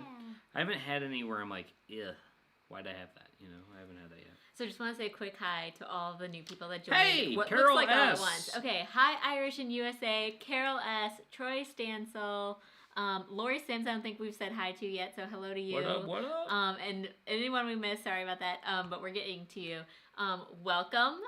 Derek and I are sitting here in Cornwall at our Airbnb In the forest, which is that southwestern peninsula in the UK. And just to anybody who's new to the channel, we just want to say thank you so much for probably finding us through Walter's World in our interview. It was really fun to have Mark on a few minutes ago too, asking us some hard-hitting questions. But yeah, it's been really great connecting with some new folks, and we do these live streams every Sunday at the same time, and would be delighted to have you guys come back, next Sunday or following Sundays whenever you can. We answer travel Q&A, we talk about our trip. We're going to be in the UK through December 7th if all goes well. And yeah, we've had some really great questions so far just about what we've enjoyed, what our plans are, how we're taking things. Yeah. So we were talking about haunted houses, and Thomas Reiser let us know that he worked in a haunted library, and I asked him to share with us his most spooky story, and he said books would just go flying off the shelves. That would have Eliz being like, I quit. But Elaine says I can imagine him quietly sitting in the library and a book would go flying off the shelf. So she nailed it. And she was typing that when he typed his. Yeah. And she goes, wow, just what I said. And I believe you. That's awesome. Man, that would be... I mean, I feel like I would be basically in the Hogwarts library at that point. Yeah. So Irish in USA. New to your channel, would you consider moving to the UK? Yeah.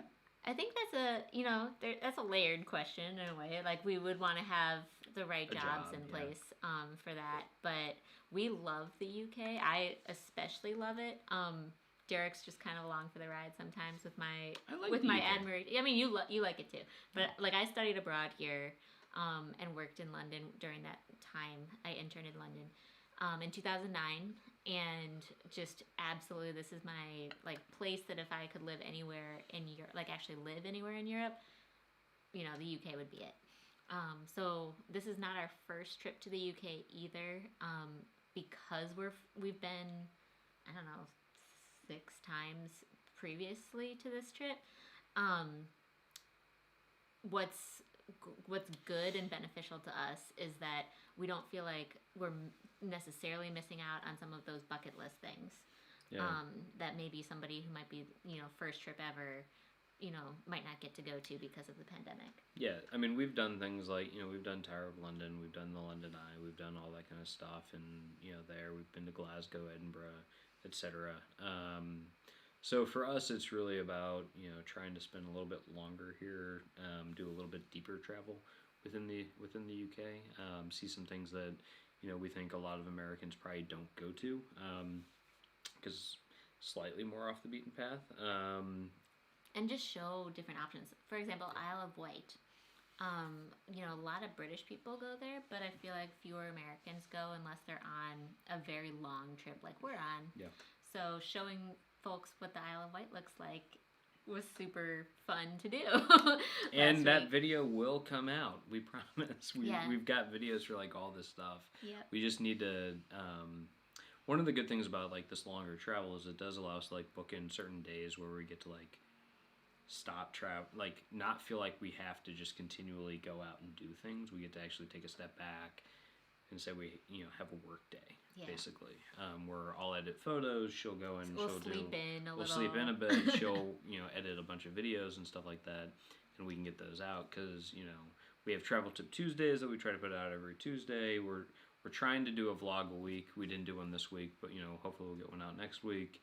Because at this point we have probably 7 or 8 vlogs worth of videos that we've recorded. We just need to go through and actually layer them and yeah, they take a little bit more editing time. It takes a lot of time to edit these things, so it's hard to do that on the fly. But hopefully that answered your question. Yeah. We would absolutely consider living here if the right opportunity came up. Yeah. I kind of consider that I live here right now. Yeah, Like, I basically live here. We Yeah, why don't. not? We don't, but like. For the next you know, month we're or here two. for 3 months, and so we rented out our house in the U.S. So somebody's living in our house back at home. So this is, for all intents and purposes, where we live. Yep. All right, and then okay, and then Haida Carol S. Eric B is, you know, Tearful being moment empathetic. with man's best friend, the cat. Yeah. I would say best frenemy, the cat. No, you loved that I love cat. cat. But cats can sometimes not love you. That's true. Which is. But Buttercup loved Derek. I had a cat growing up. He was an awesome cat. His name was Cougar. Loving cat. But I actually have permanent scars from this cat. I've got like scars on my chest, and because one moment he freaked out, and so while I love cats, sometimes they don't love me. So. Hey Troy, hi everybody, says. And then Lori says, good morning here from California. What up, Lori? Wow, it's so fun to talk to somebody in California. I know it's like kind of early for you still. Thanks for joining. And then Elaine says, I've always rushed through Dover to catch a ferry. In the future, I'll make some time to stay over and visit the castle, etc. Thank you for your mini history lesson. I never knew that about Beckett. Yeah, and we loved the guest house that we stayed at. The room was really nice, and it was funny. Called the Churchill Guest House. Yeah, Churchill Guest House in Dover. Super convenient. Super funny was that as we were leaving, we were saying to the guy who runs it that we really enjoyed the character of the room, and he's like, "Oh, that's actually the last room that we're going to be renovating." And we're like, like, why? It was so lovely. Yeah. I mean, do it, I guess. Yeah. But... I mean, if you're going to make it even better, awesome. Yeah. No wonder the room was so cheap for us. Right. No, but it was really nice, and, you know, it had, like, the 4-poster bed, and it had a ton of character, ton like of a cool space. writing desk. Yeah, it was neat. I liked it. I liked it a lot. Yeah, it was beautiful, and... And the price was right. I mean, the price was very reasonable, and whatnot, so I would recommend that place. Mary Ellen says, I'm back. My family showed up to see the sheep next door. Nice. And I saw you talking about that before. That is so fun. Whoa, what'd you do? Well, I just skipped. It just By the did way, a jump. all right, so Bonnie, by the way, made your pure brie and prosciutto wraps. Yeah. Yum, it's now my husband's new favorite meal. Had to get a giant wheel of brie and a big bag of pears from Costco. Luckily, Costco actually has really good pears, especially this time of year. Oh, good. Okay, so if anybody's interested in trying it, we have it's on one of our like top quarantine meals videos. We made a pear prosciutto quesadilla, Yep. and a burger pocket. All with our massive amount of tortillas. Elaine, when it's safe, I drop my mask. Hides a multitude of sins around my neck. Okay. Vega Bonnie. Also use Thanksgiving leftovers to make a version of your wraps with turkey, brie, and cranberries. Still added the pears because I have loads of them now. Yeah. That's awesome. And yes, happy Canadian Thanksgiving belatedly, by the way. And Charlie F. Yes, Aspel cider. That is the cider. Yes, and hi Charlie Thank you. F. Welcome. And have you had a Sunday roast yet? No, we were actually talking about that. I was like, our friend Graham was like teasing us. Yeah, he's like, oh, there was something. Cause it's funny because he watches the live streams and stuff, and he's like, there was something that you guys haven't had yet. It's a food, and he's like, what is it? I'm like, was it this? And he's like, no. Like, was it sticky toffee pudding? Like sticky toffee pudding, because like we finally had that, and it was delicious. He's like, no, that's not it. And then it was like Sunday roast. He's like, yes. How have you not had a Sunday roast before? And so we were talking about Sunday roast last night, and he was telling us about, you know, it's just like this like comforting. It's a very comforting meal. I was like, is it that meal that you eat and you just like want to pass out? I feel like it's like a meal that you eat it, you go to sleep, you sleep 13 hours, you wake up and you're still tired. I think the reason why we haven't had it is because we have these live streams on Sundays, right? Yeah. And so. Well, and we don't go to a lot of like. We don't go to a lot of pubs. We don't go out to eat that often. We do try to cook as much as we can. that's why we do like the Airbnbs. We do enjoy being able to actually cook here, which is or else is we pretty would nice. go broke. Yeah, so it's a lot cheaper to buy the beer and drink it here than at a pub. We do go out to for lunches and things like that, and we do try to support local vendors and local establishments as we can. We're really big fans of Fuller's Pubs. We feel like they're doing a great job at like the pandemic changes that were needed. We just go to a lot of. Also, I don't know why. they sent us like a 20% off coupon this week, and we were like, ooh, that's nice. Yeah. Bristol is cider heaven. We've heard. Okay, there's Somerset. so many. Somerset's in Somerset. really, There's so many different cider breweries. Did I just combine those two words? Cideries. Cideries around that area that hopefully we'll be able to stay in that area and try a bunch. Timothy Taylor, that's at Baggy Tea. Yes. You guys are helping us out. The Thank cask you. ale is like Timothy Taylor, but I think it has a third name or something. It's very good. So with the sheep, we've seen a few. Sorry, I'm kind of going back 2 minutes. We've seen a few sheep, but we haven't gotten as close to the sheep here in the UK as we've done in Scotland and Wales. I feel like they're just everywhere there, especially in Wales. Yeah. One of my favorite memories of being in Wales was when we were waiting for a train and there was a sheep on the platform with us. Clearly it just like wandered around, but we were like, is it gonna get on the train? It didn't, but it was just so funny to see. And I think I have this was back before we had good cameras, so I think I have a grainy photo of it, but it was super funny. And then, okay, so Elaine says, I was holding my mask around my wrist, but I had a genius moment. And then Abbott Ale is very cheap and strong. Okay, that's actually, I'll have to reread that to Derek when he gets back. And Elaine, yeah, I love the community here too. It's been great. We've kind of grown it, little by little throughout quarantine. And it's just a lot of avid travelers that we love to share information with each other and talk about our travels. And like Derek and I love hearing about everybody else's travels and your recommendations for us. And it's awesome to have this group. Brianna, welcome, new subscriber from Walter's World. Love your channel. Thank you so much, and welcome to you. And anyone else who's new, I kind of mentioned this throughout the live stream. We've had so many new subscribers after our interview with Mark and Jocelyn that got posted this week, and we're just incredibly delighted that you guys are interested in our videos too. And we love to have you tag along on this 3-month trip throughout the UK as we post more and more videos from our experiences here. And Mark's back. Just looked at the interview comments. Had to delete a few. You were right. I thought it was funny how some were ripping on you and me while they were traveling abroad themselves. Oh my goodness. And then, yeah, okay. And so, yes, editing is hell. It's hell when you're on the road. I like editing videos. I like making video content. We'll get to what this is in 2 seconds.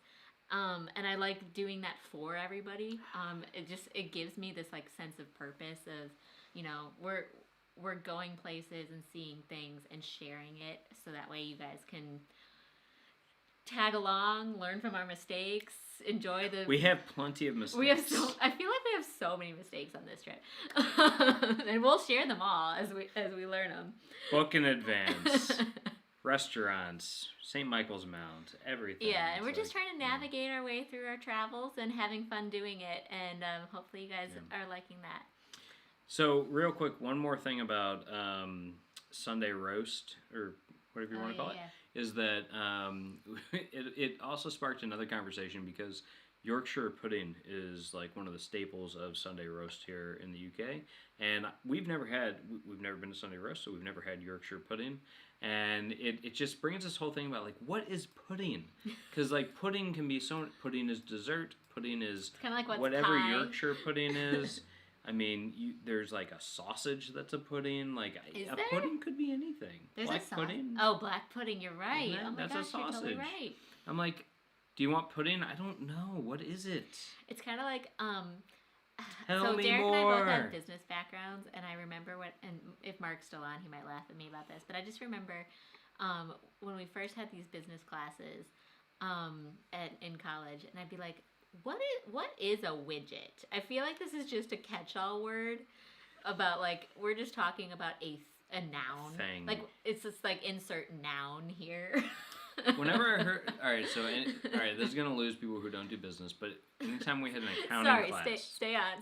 Stay with me here. Just 2 seconds. Every time we'd have an accounting class, it'd always be like, you sell a widget for $5. It cost $2 to make, and he'd go through like this whole thing, like, what's your profit and all that, and Eliz would just be like, what the hell's a widget? And I'm like, in my mind, I always thought of a widget as like, did anybody watch the Jetsons? I always thought it was like a sprocket.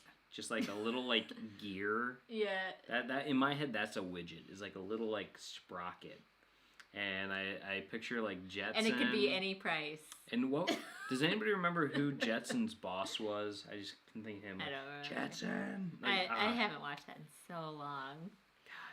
God. Mark says cats love no one. Cats love me, Mark. Back off. No, I'm just kidding. And then cider, Bulmer's Original, Red Berries, Strongbow, Robinson cider, Koppaberg fruit ciders, Magners, which is what I'm drinking. Again. I like Thatcher's Gold. Scrumpy Jack, to name a few. I still haven't had Scrumpy. I've probably tried 25% of those. I've definitely had Strongbow. Had Bulmer's. Yeah. Bulmer's is Fed good. Magners. You've done Thatcher's Gold. Yeah, so this is a good list, though. Thank you, Paul. I'm gonna, like, if we see these on menus, we'll lean towards them. Then Paul says Bletchley Park, too. I wonder if that had anything to do with the ciders, if it was about traveling to London. Great seeing Scorpio Sue says it's great seeing other places to go in the UK rather than the standard Bath, Oxford, etc. And we really appreciate that. And those are the first places that we went. So I'm not saying that anything's wrong with those places by any means. Like we loved London, Bath, Oxford, Cambridge. Sorry, what are you referring to? Sue up here. Okay. But yeah, it's been fun to see those lesser traveled places on this trip specifically that are all in the south and pretty easy to get to from London. Yeah. We wanted to even go to Brighton, which I've been to and Derek has not, and it's about an hour and a half from Portsmouth. But we didn't, like, the weather each day that we tried to go just kept not being in our favor. Yeah, and there were a few days we just had to, like, work. Yeah. To do stuff. Yeah, so it's just been one of those things where hopefully at some point we'll be able to get to that too and show you all that place, because I really loved it when I first went there. But hopefully you guys are learning, like, different options, especially as day trips or just as extended trips throughout the UK. So wait, Bletchley Park, Paul Tipton says. I don't know what that's in response to. That's what I was just saying. Yeah, I wasn't totally certain. I can Google it though. But Mary Ellen is telling Elaine Bynes, I will. The cruise is a 14-day from Southampton, so won't be able to take a lot more time than that trip. That sounds awesome that you're doing a cruise from Southampton. Yeah. Southampton's one of the largest cities in Hampshire, down by, which is Portsmouth is part of Hampshire. It's just a little bit further west of Portsmouth. Yeah, it's kind of like on the western, it's right before you get into Dorset. Yeah. We didn't go to that city, but we did notice when we were in Weymouth that there were a ton of cruise ships, kind of like docked out, or anchored out in the bay area, like a lot of them, and we weren't sure what's going on right now in terms of if cruises are happening or not. I don't think they are from here. But there seem to be a lot of ships, at least. Fewer. Yeah, there seem to be a lot of ships out there. We saw probably 8 cruise ships from Weymouth that were anchored. So yeah, we don't know, because we haven't looked into cruising here. But Mary Ellen, I didn't see before that. So Bletchley Park is in Milton Keynes, which I believe is where Paul Tipton is actually from, which is where Graham is from too. Oh, Graham told us that area is known for being weird. is what he said. No, that's his words, not mine. Yeah, he lives there. He's like, he's from there. And he's like, because we're on a grid pattern or something like that. He's like, it's like known to be weird because we're on a grid. I'm like, that sounds great. Yeah, I'm like, Chicago's on a grid pattern. I'm like, sounds familiar. I love grids. But yeah. Lori says 11 o'clock is a great time slot. I tend to miss some when it's earlier in the morning. Thanks, and I'm glad I got to catch up this week. We're so glad to have you back on. Thanks, Lori. I know we haven't seen you in a little while, so very, very fun to have you. So, Irish in the USA says, generally speaking, how have you found the prices in the UK for accommodation, food, compared to previous trips? Is it lower? Definitely lower. Yeah, definitely lower for accommodation. Hotels, well, it depends on where you go. London was significantly lower. I assume across the board it's lower. But, we have never been to Cornwall before. We've never been to other places, so it's hard to tell. I will say London was significantly cheaper. Yeah. I mean, we got rooms for like £85 a night. At a Hilton. At a Hilton in London, right by Tower Bridge. And it was fun. It's a great hotel. Felt very, very safe. Felt very good. They had like the clean sticker on the door. Yeah. They socially distanced us at the breakfast. It was... Yeah. They only allow two people into an elevator at a time. So we were in London November 2019 over our anniversary. And Derek was there for work, so we stayed at part of the time for work and then part of the time on our own dime. And on that own dime thing, we stayed at the Waldorf Astoria in Covent Garden with points, and then moved to an Airbnb. Yeah. Both of those places, the Airbnb was like way more expensive than the Airbnbs are now. And then the Waldorf Astoria, just points redemption wise, was more expensive than what you could probably get now with points. So from a hospitality perspective, you're definitely saving money if you're traveling right now compared to normal times. But I feel like the price is sort of, I don't know. It makes sense for the type of experience that you're getting, because a lot of amenities are different and it's scaled back too. So yeah, it is what it is. I mean, that said, we had some very cheap stays in like guest houses and things like that on this trip.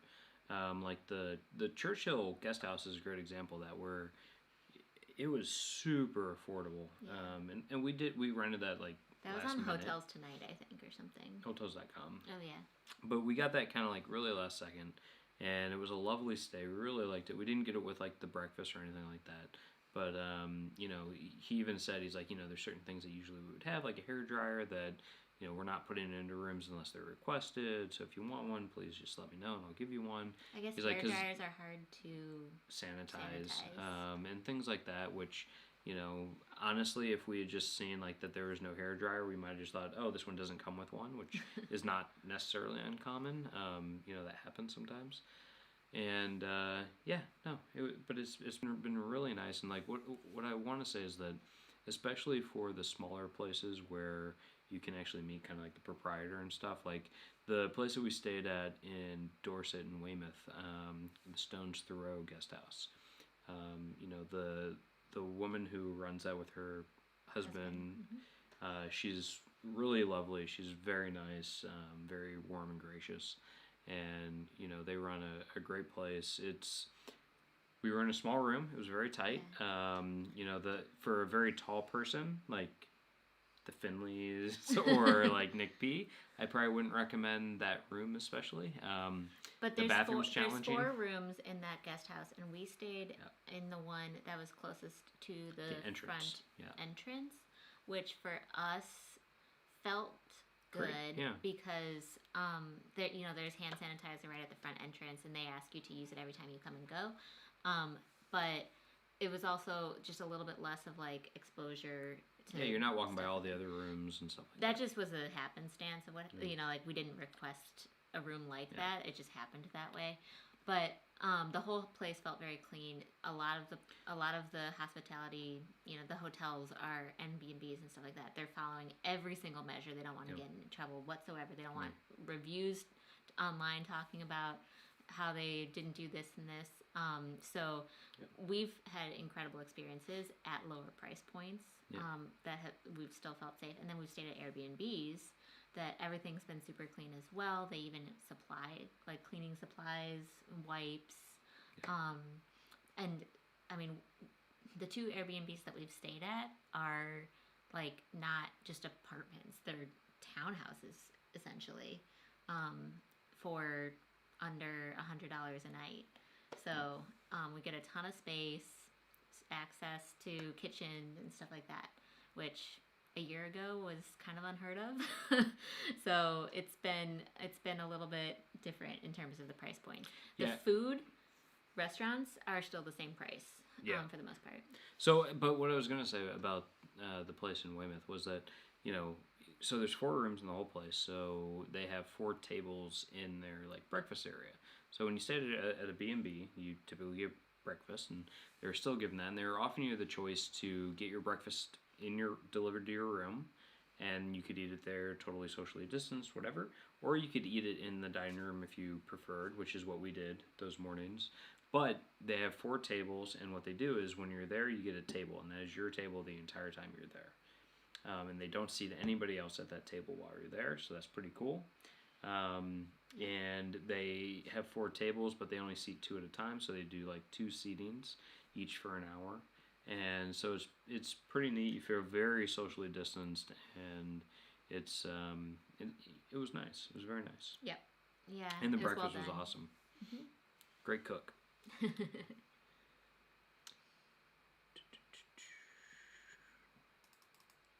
Shit, we already read that one.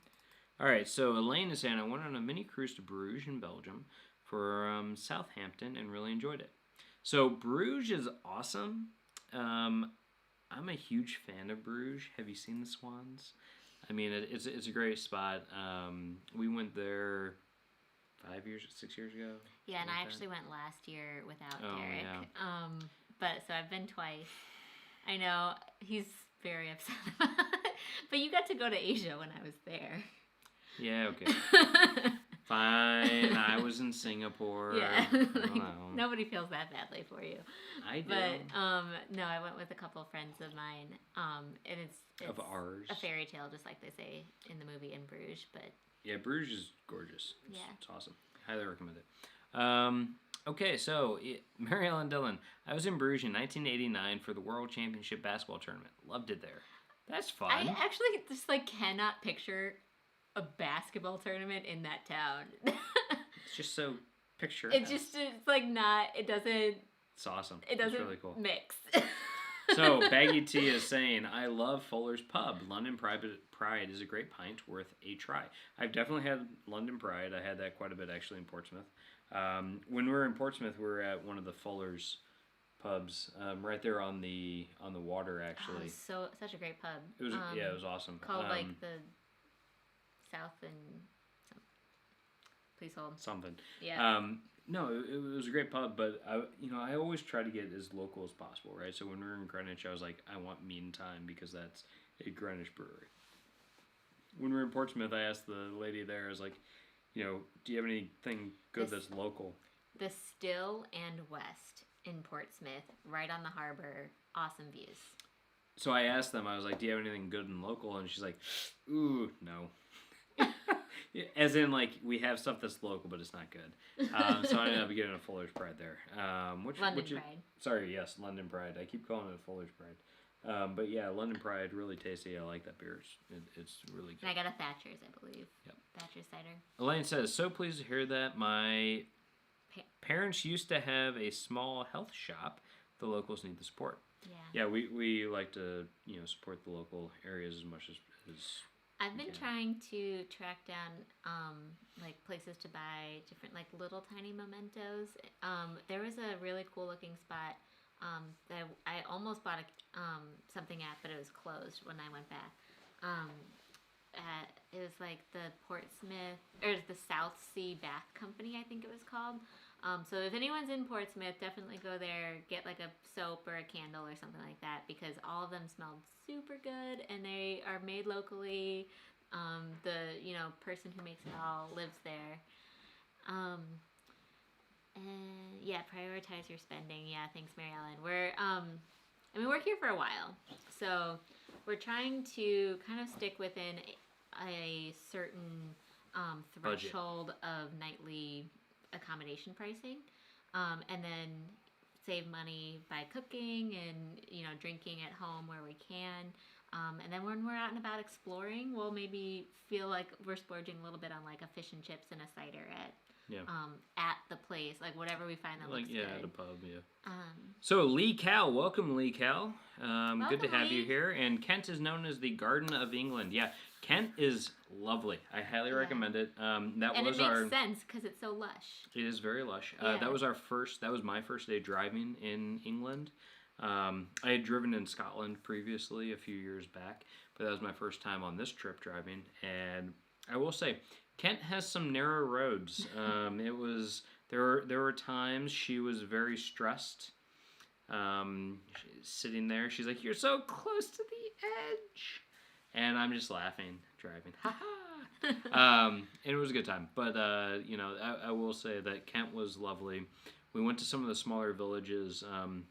What I love about the UK is each of like the counties and stuff have their tourist board, which is like visit Cornwall, visit Devon, visit whatever, right? That's like their convention for everything. So there is a visit London, there's a visit Exeter, name your town. Like if it's big enough, it has like this thing. And so they'll have an Instagram presence, they'll have a website, and they'll talk about all the things that you can do there. And Kent is pretty good. Visit Kent is pretty awesome. Yeah. And they have a list. They're like most Instagrammable villages in Kent.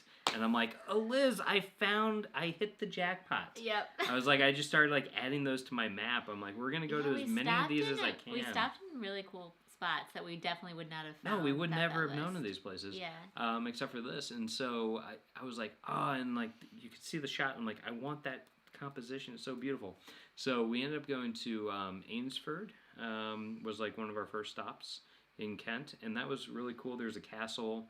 We stopped there. That was our first and so far only. I don't know how this is the case, but our first and only so far sticky toffee pudding. It was delicious at the Castle Inn, right by the Ainsford Castle, which is an old Norman castle that was built.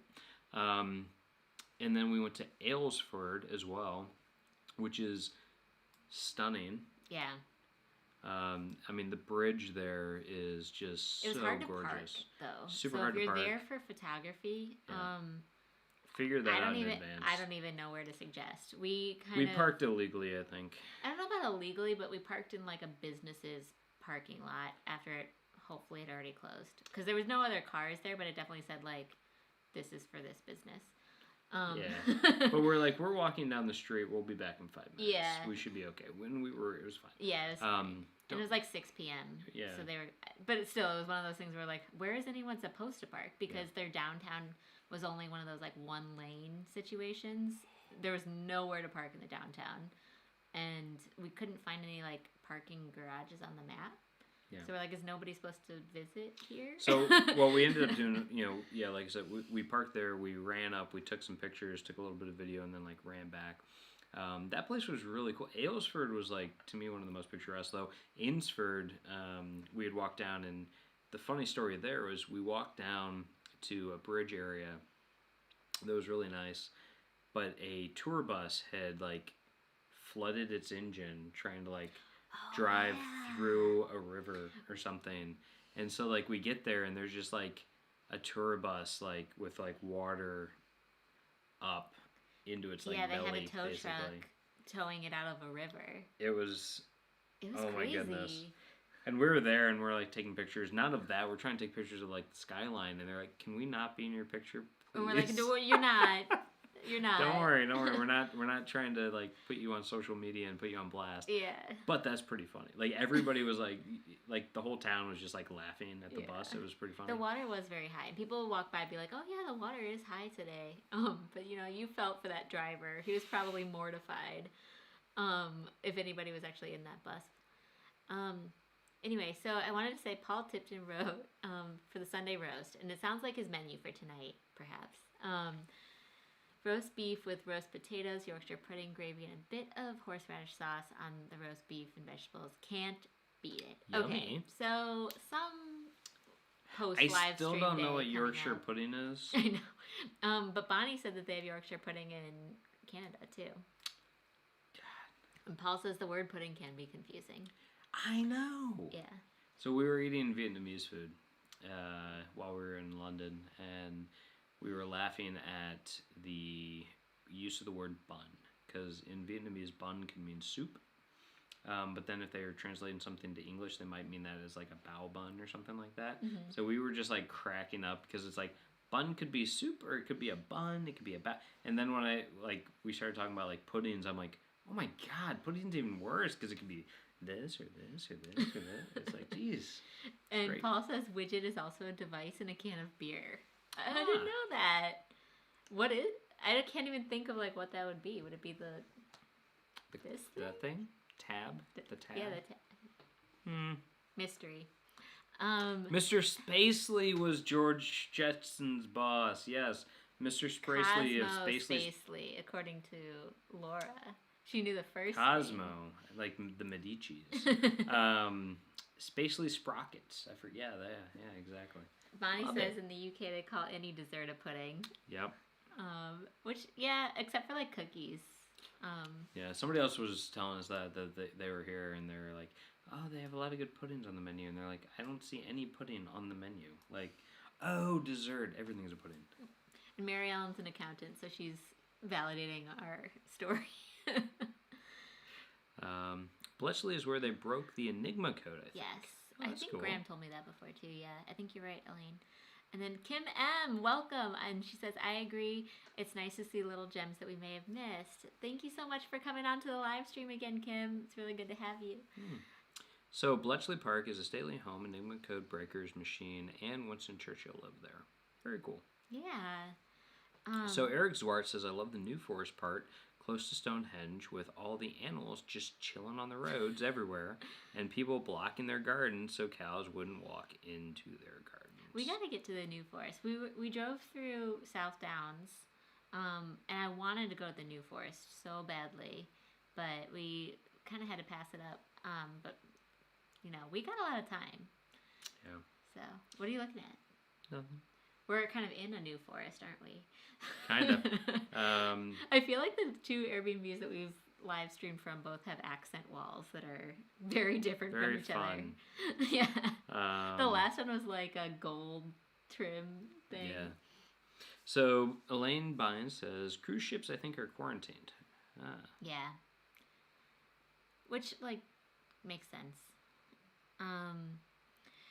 And Mary Ellen says the same thing. The cruise is an inaugural transatlantic to Miami. Wow. Oh, that's so cool. And she's saying it's It's a in lot of sea 2022. days. No, UK is not cruising yet. US isn't either, yeah. So Paul Tipton's there. I wonder where in the US all the cruise ships are anchored. Fort Lauderdale. Yeah. Paul Tipton says, I'm from Shropshire, which is in the West Midlands bordering Wales. Very cool. It's a little bit further west. Laura says mega points for remembering his first name too. Nice, yes. Cosmo Sprocket. Very cool. Or not, Spacely. Spacely Sprockets. That's what it is. Yeah. Love that. So, Baggy T, don't forget to reset your clocks in a few weeks' time. Haha, even U.S. citizens forget sometimes. Yeah, and that's going to be interesting because there's this like window of time where our... Is that next week? I know, I think... Ooh, we should probably look. So I've got a call next week with the U.S. and I need to know that. In the U.S., it happens in early November, so we actually should look this up exactly what day. Yeah. So that way I schedule the live streams correctly because there's like this window of time in every spring and every fall where the time difference becomes slightly shorter because the UK changes before, or not just the UK, but like a lot of places. I think Ireland does too, like before the US. Love it. Musings in midlife. Don't be too impressed. I had to Google for the first name. But at least you're on it. And so Elaine is telling us that Shropshire has gorgeous scenery. So that's cool. Nice. Baggy T, if you ever get up to visit Stratford upon Avon, my friend lives in Wellsbourne who rents out his annex For a affordable price, drop me a message and I'll get you in touch. Oh, that's great. Cool. That's awesome. Stratford Do they have good Wi-Fi? That's like... that is after this place, we've realized that needs to be, like... I feel kind of rude when I reach out to Airbnb hosts being like, can you tell me your upload and download speeds? And here, download this, hit run, and let me know what it says. Well, I mean, it's a free thing. You can just go to like speedtest.com or something like that. It's something similar to that, and run it, and it takes 5 seconds. But most people haven't done that before to see like how fast your internet is, and there's a certain threshold that you need in order to live stream. And so for this particular, I did it for the Airbnb that we stayed at in Portsmouth, and it took her a couple days to be able to get into the property and tell me.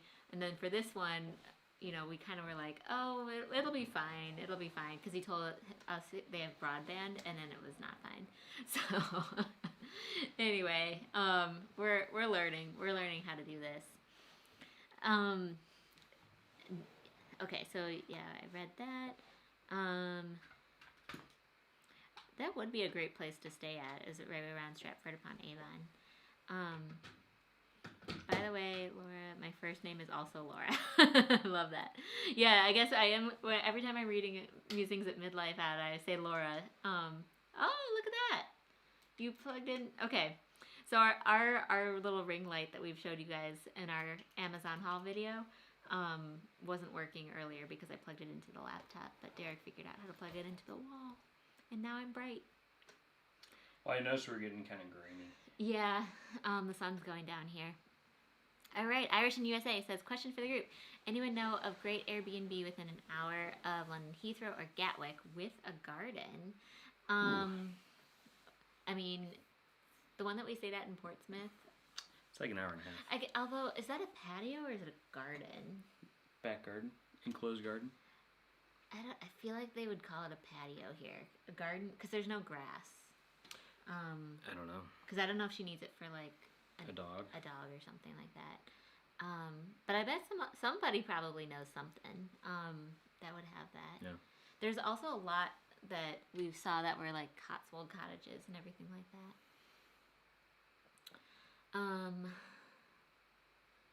Where are you at? Right here. Okay, because Irish in the US said, thank you for answering my question. I want to fly home to use my travel voucher from canceled flights like you have.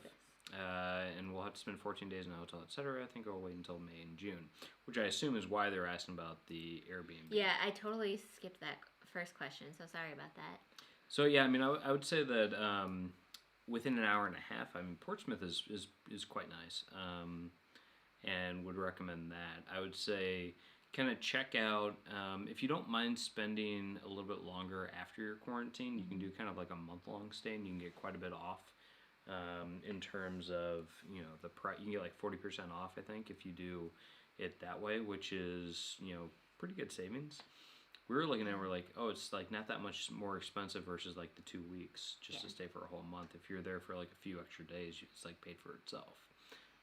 So we did that, which we liked. I do wonder though, if you're looking at May of next year, I don't know how the pricing has been adjusted. Derek's like adjusting the lighting. We were a little harsh. Yeah. I don't know how the pricing adjusts based on how far in advance things are being booked out. But definitely look at ones that are cancelable, especially if you're using miles for your flights. And a lot of people have that cancellation flexibility now. So Marilyn was saying that it was for wheelchair basketball. Oh, nice. We were in Bruges at least 10 days with the team. It was amazing. Oh, that's really cool. I assume there's like a basketball stadium somewhere in Bruges that I just didn't see. It's not the part of Bruges you're going to. Like I just, because I can't picture sports being played there, but I'm sure it's, I was just in the town center. There's probably there's definitely a lot more to see because I went to the top of that brewery there and saw the whole. I know. She never lets me go to breweries. She's like, no, I don't do that. And then she goes with friends and she goes to breweries. And I can't say no to friends as well. I don't drink beer. Guys, but I saw the top of the brewery. Push her off the stage. I'm the worst. Love you. Love you. But yeah, so we were at the top of the brewery. I saw that Bruges is actually a pretty big town. Okay. I wanted to go that. Lee Cal says in the UK, Guy Fawkes Night is a bigger celebration than Halloween, which is November 5th, I think. I can't remember. It's definitely remember the 5th of November. Oh, yep. He even says it later. Also known as Bonfire Night. I don't know how it will be this year, though, fireworks displays. I know that a lot of fireworks have been canceled. Yeah, pretty much all the local displays are canceled. Anything that was kind of like formal. I saw which on means BBC that they were worried that people are buying fireworks for their house, and there's going to be a lot more that's what accidents. they expect.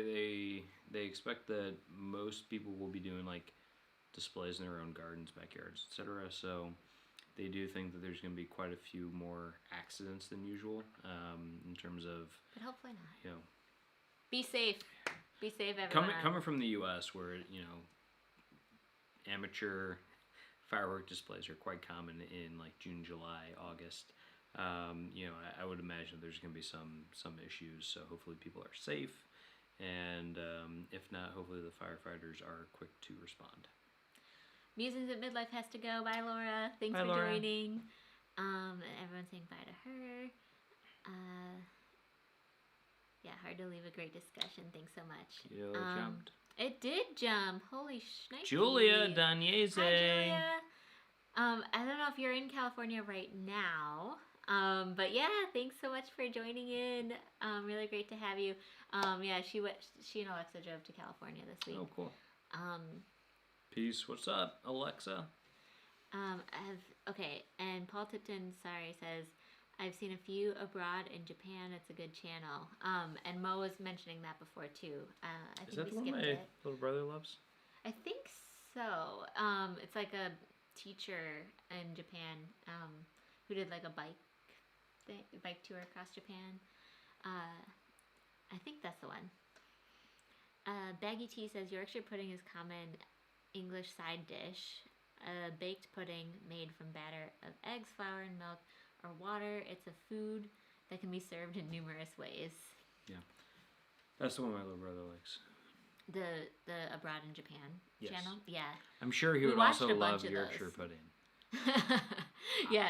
I am sure I would love it. I just need to try it. We gotta try it. We saw no. Did we see Yorkshire pudding at Marks and Spencer's today? No. I looked. I didn't see it. But we were told that you can buy Yorkshire pudding at the store, and then you just put it in the oven, and they're like, it's okay, but it's not as good.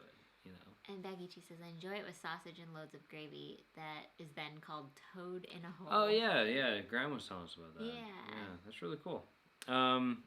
So Mo is saying, if you're looking for a colorful and picturesque town, you should check out Kinsale in Ireland. Would love to. We would love to. Actually, a buddy of mine just moved to Dublin. He just moved there this week, actually, the very beginning of this week. So I was checking out his story, and he was showing he's got a great view of the harbor and whatnot, which is pretty cool. So he's like, oh, you should come to Ireland. I was like, ooh, I'd have to quarantine. I can't do that. So that's a little rough. But by the way, bye Sue if you're still on. Thanks so much for joining. And Paul says widget in a beer can, such as John Smith's or other beers, is a plastic device in the bottom of the can which makes it pour in a glass so it gives a head like in a pup. Oh, interesting. I've never had a bottle like that before. That's pretty cool. Maybe they called it widget because they were like, we need it to just be named this a generic word. Yeah. So Lori, that doesn't mean anything. Yeah, Lori is asking a good question, which is, when you're finished with your trip, will you post an itinerary of where you went and some of your favorites and where you could go without a car? We can do that. If you guys are interested in that. So one of the things that Eliz wants to do probably after this trip is relaunch her website, which is also her blog, and that is probably the location where we put something like that. Though, we might do some sort of super cut from all the different content that we put together. A top 10 video, something like that too. So, we can find different ways That'd be to cool. kind of bring that in. Ones here's all the places that we liked that were, you could get to by train or by bus. Here's all the places that we liked overall. That would be a cool one. What I will say about the UK is that a lot of places here are doable with public transit. But if you have very limited time, having a car, I would say, is like very helpful because it allows you to get to places quicker, less lag in between, because you don't have to wait for buses, all the stops, etc. But like the beach that we went to in Dover, you cannot get to without a car for the most part. So like, unless you took an Uber. Ubers, taxis, there's different ways. So I could see that being kind of a two-parter. That's a great idea, though. Thank you. I feel like we can totally do that. All right, and then you already said about the Scorpio suit? Yes.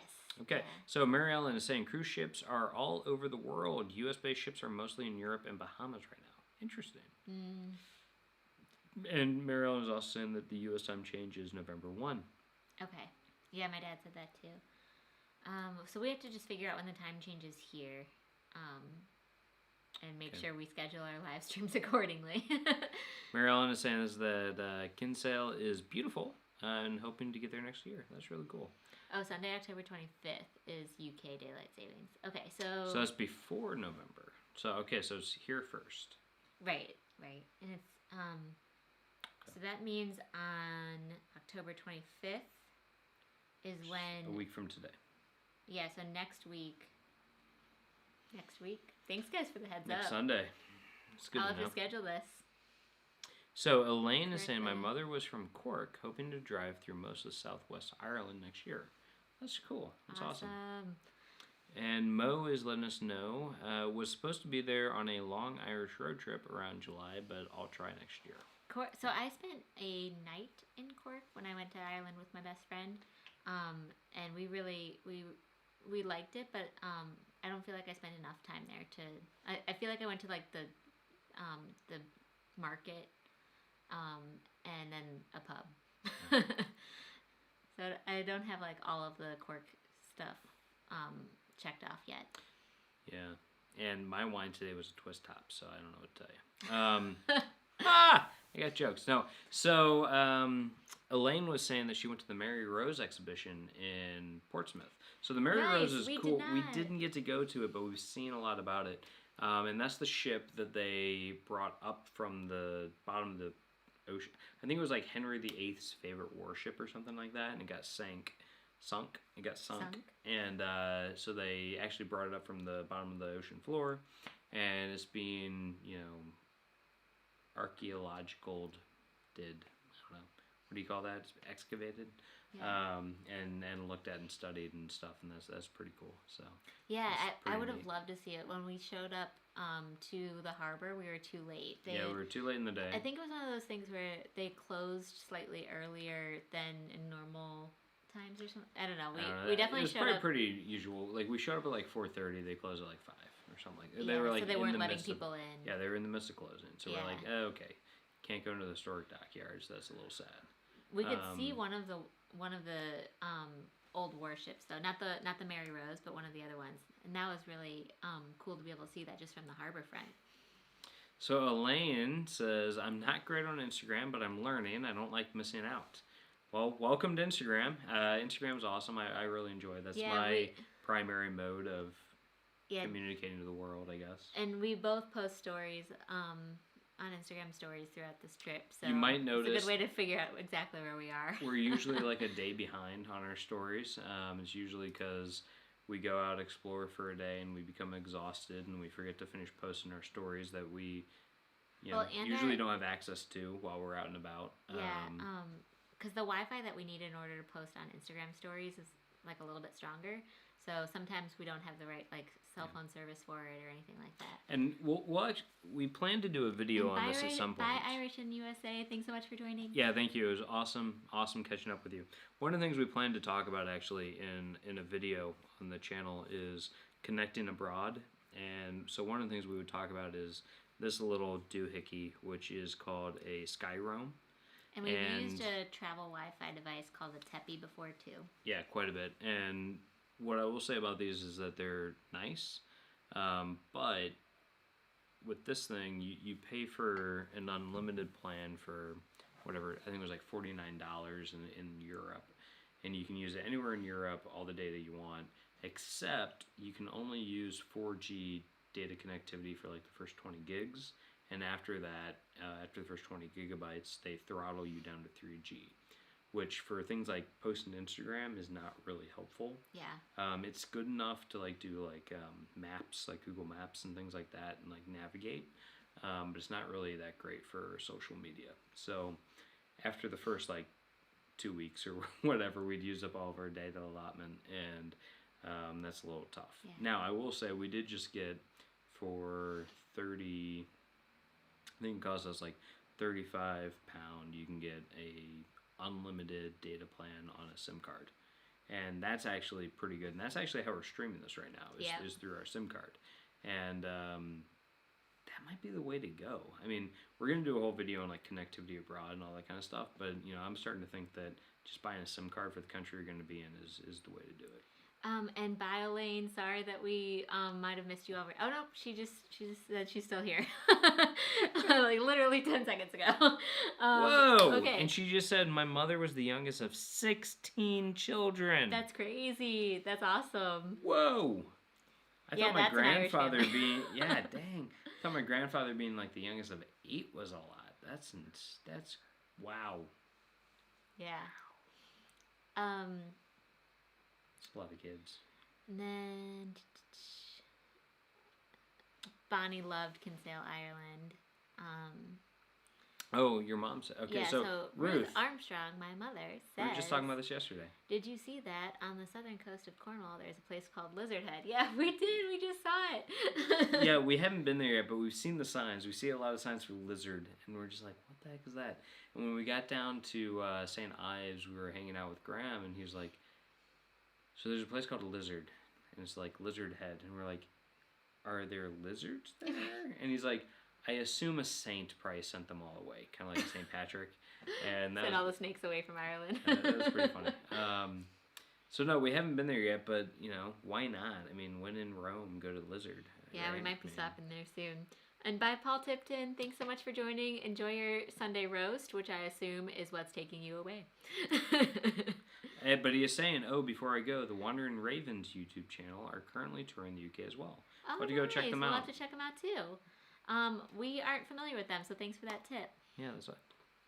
A good tip from Paul Tipton. Ooh, crushing it. And then, okay. So, yeah, we saw the Lizard Head thing. We haven't been there yet, though. Kim M. And then Lori Sims says, I'm not on Instagram or Facebook, so I would never see that unless different format. So now that, so I think once YouTube kind of switches this channel over into that, like, monetization zone, I might be able to start posting stories on YouTube. I need to look into this, but I know that certain channels are able to post stories on YouTube, so that would be a really cool way to stay connected with all of you guys, especially those who don't have Facebook or Instagram. Yeah. And Kim asks, did we travel as children, or when and how did the travel bug bite you?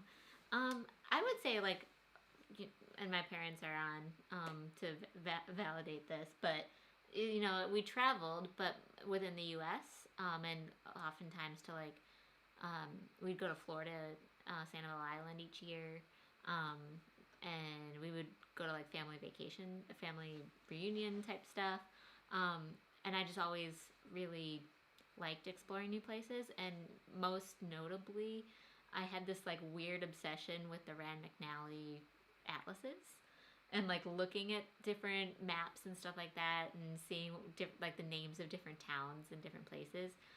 So I wanted to travel more, like, and I always want to travel more than we do. It's just kind of like that desire to just see more. We travel quite a bit. And we travel quite a bit, yeah. But there's still so many places on the list, you know. So I wouldn't say that I didn't travel at all, but I also didn't travel abroad until college, and, you know, like, I studied abroad. I went to Mexico once. I mean, like, I walked across the border. Yeah. Like, it wasn't like a trip to Mexico. It was like a day trip. So, yeah, I mean... You did some, like, mission trips. Yeah, I did mission trips growing through up my and church in the U.S. So, I think just it's been something that Derek and I both have decided to prioritize as adults because we're both really interested in it. And I'll let you answer for you. Yeah, I mean, I did, like, domestic travel with the family and stuff, like trips to Florida for spring break, that kind of thing. See family in North Carolina and what have you. And, we both grew up in the Midwest. You grew up in Chicago. I grew up in Indiana. Went to maybe California or, Arizona once or twice growing up. But, my first time abroad was in college. Bye, Elaine. And bye to your dog, too. Have fun. Thank you for joining us. We really appreciate it. And hi, Glenn. Welcome. So we went to... so my first time abroad ever was a cruise sophomore year of college. I went on a cruise with a bunch of fraternity brothers of mine, my actual brother, who was also a fraternity brother. We all went on a cruise together. Had a great time. Went to like Mexico, Belize, etc. That was awesome. Had a great time. And then my first time living abroad was, and only time really living abroad unless you count now, is when I studied abroad in Spain, in college, and had a great time with that. That was awesome.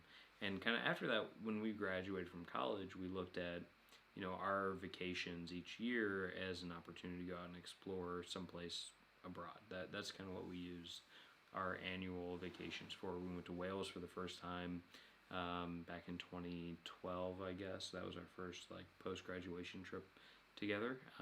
And since then, we've done, Italy, France, more of England and Scotland and all these places. So the Netherlands, Belgium. Belgium, etc. China. And then I've traveled a ton for work. I've been to Japan, we went to Singapore. South America on our honeymoon. Yeah, South America on our honeymoon. So we've really prioritized international travel quite a bit. And, I'd say that, the travel bug for both of us was probably most stoked when we were in college and we started abroad. Yeah. It's really fun to have a travel buddy, that's for sure. And then, okay, so... Thank you, Bonnie. Actually, I love Thomas that. also is back. Welcome back. Hope it was a good nap. And Glenn, welcome. Hey, Glenn. Yeah, nice to have you. Glenn. Thanks for joining. And Bonnie, yeah, I do love that too. The more I travel, the longer my travel list gets. Yeah. So true. Yeah, there's a travel guy who does. It's a couple, and they do a podcast called Extra Pack of Peanuts, and Trav and Heath. Travis and Heather, and they talk about. I think it's them. There's another guy who's really closely associated with them as well, who's out of Sweden, I think. It might be him too, but it's one of these things where it's haven't been everywhere yet, but it's on my list. And it's that thing of everywhere. I want to go everywhere. I feel like there's a reason to go to most places, or at least most countries and stuff like that. So that's how I feel. Mark Smith, welcome to you. Thanks for joining. He says, did you ever find the YouTube of Sean? He is on Instagram, but you need to see him on YouTube to figure out the right Sean. I don't know what that's referring to, so I guess not. We'll have to check it out. Yeah, but shoot us a DM or something on Instagram to explain further. Mary Ellen says, so true, Bonnie. My list is getting longer too. Lori says, history and geography, one of my favorite subjects. Got my BA in history years ago, and now I get to travel and explore all the places I studied. Isn't that so cool. Fun? And Derek's obsessed with history, so he gets to tell me. Okay, so there was this Roman roads.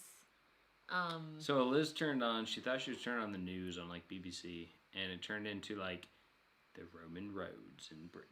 Yeah. And I was like, this is awesome. And she's like, no. Derek ended up watching it just I was like, this guy's my new favorite guy. He's like, can I? Oh, yeah. Are we friends now? This cool dude talking about the Roman tattoos up his arms. He's just chilling with a dude showing him how to make ancient British metallurgy. I was like, this is awesome. So that was totally Derek's show. And now he wants to do all the Roman roads in the UK. I was like, babe, I need to go get tattoos so I can get this job. Mo, that's so funny. I'm in Spain right now. The S is silent. Ooh, I assume that's a joke. If you are in pain, I'm sorry to hear that. Call. Otherwise, it's a good pun.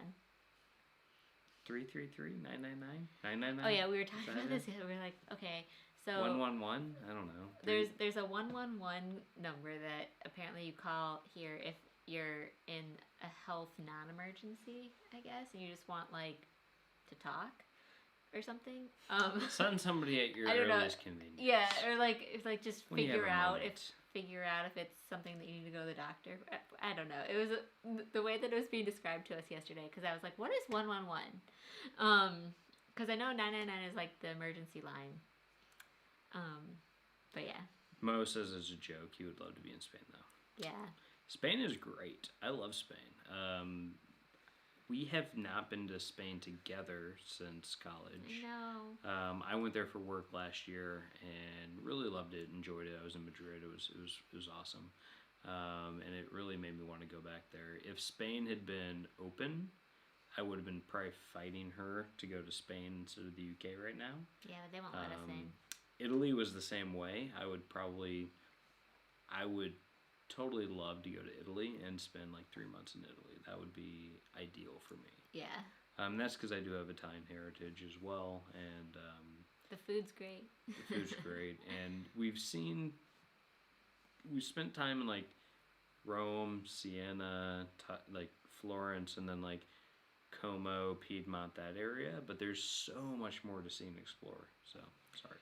Mark Smith asks, are there any travel restrictions where we are now? So there are travel restrictions everywhere in England currently. Right now where we are, we're in what's considered medium threat, which is the lowest tier. So it's tier 1 of 3. Yeah. So there's medium, high, very high. Yeah. It's once you like understand it, it's kind of easy, but like it's fairly simple. There's 3 tiers in the UK: tier 1, tier 2, and tier 3. Tier 1 is medium level of risk. So what that means is where we are, it's the rule of 6. You can't socialize indoors with groups more than 6 people, and no more than I think 2 households to do that. I think that's the rule.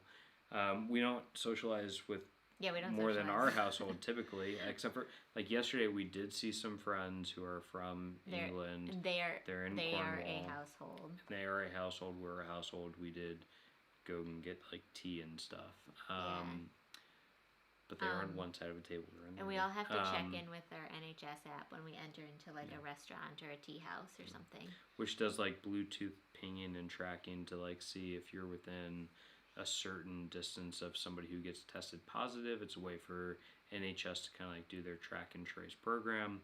So we do that obviously when we go into places it's needed. Yeah. But you know, really the rules and regulations here are that pubs and restaurants have to close at 10 p.m.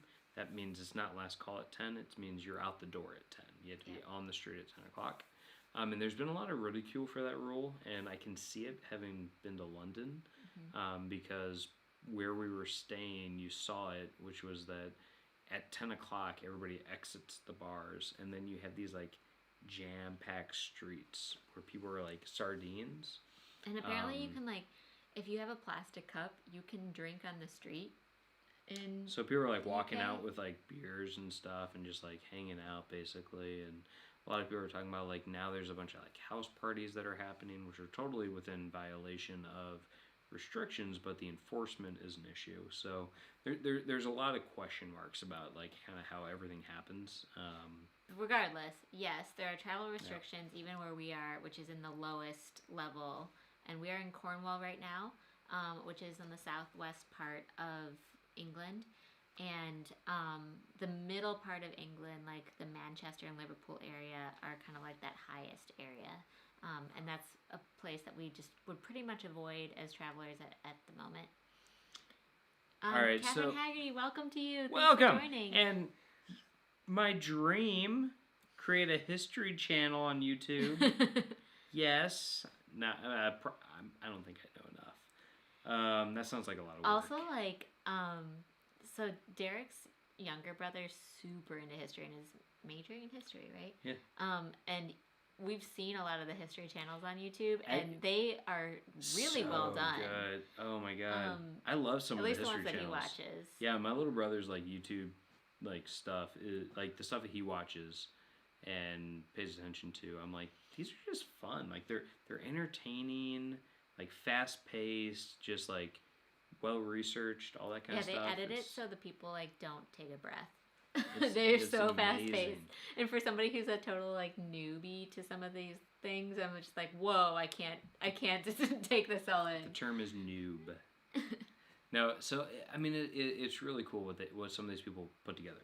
I don't think we will ever do like a history podcast or a history show. I do think that, what we would like to do eventually is take travel vlogs and incorporate some of the history into it. That takes a little bit of planning and foresight that we haven't done so far and we need to work on. Like we've said in our Portsmouth one, I think we're kind of new to the whole like travel vlog thing, right? We do more like tips, tricks, and things like that. A little bit more along the lines of like a Walter's World and that kind of stuff, but we haven't done as much on like our day in the life of as we travel. And we're learning. We've been recording a bunch of it. We still have a lot that we need to put out. We did the Portsmouth one, but we keep finding that we're like really good at the beginning, and then by the end we're like tired and we forget to like tape like an outro where we're like, and thanks for joining us, and then we're like, shoot. Crap. It's like the next morning and we remember, we're like, oh, remember when we were drunk and we forgot to do that, or like we were really tired. We haven't gotten drunk this whole trip, but yeah, I'm drunk right now. Okay, that's true, you've had some drinks. But yeah, we're learning. We're learning. Katie Smith. Katie's here. Welcome. But I also want to read out what Glenn Camp wrote, because he has quite an impressive travel resume. I've been to 75 countries and I've been to all 50 states. In my 72 years, I am far from done. Lived in Spain, the Provincia de Cádiz. Oh, Cádiz, great. And Guam in submarines. Cádiz awesome. During Carnival is awesome. It's one of the best nights I won't remember. And I agree. Oh, and then he said, and in Saudi Arabia for work. Oh, wow. So I don't know if you were in the military mentioning submarines or not, but I agree with Bonnie. Impressive. That is so cool. Yeah, we're hoping to catch up with you at some point. And Glenn, assuming that you were in the military, thank you for your service. We really appreciate it. Yeah. But yeah, Cádiz, awesome. That's really cool. And Guam too. I've never been to Guam. I actually haven't been to many of the U.S. territories. So like I've never been to Puerto Rico, Guam, U.S. Virgin Islands, or any of that. But definitely want to.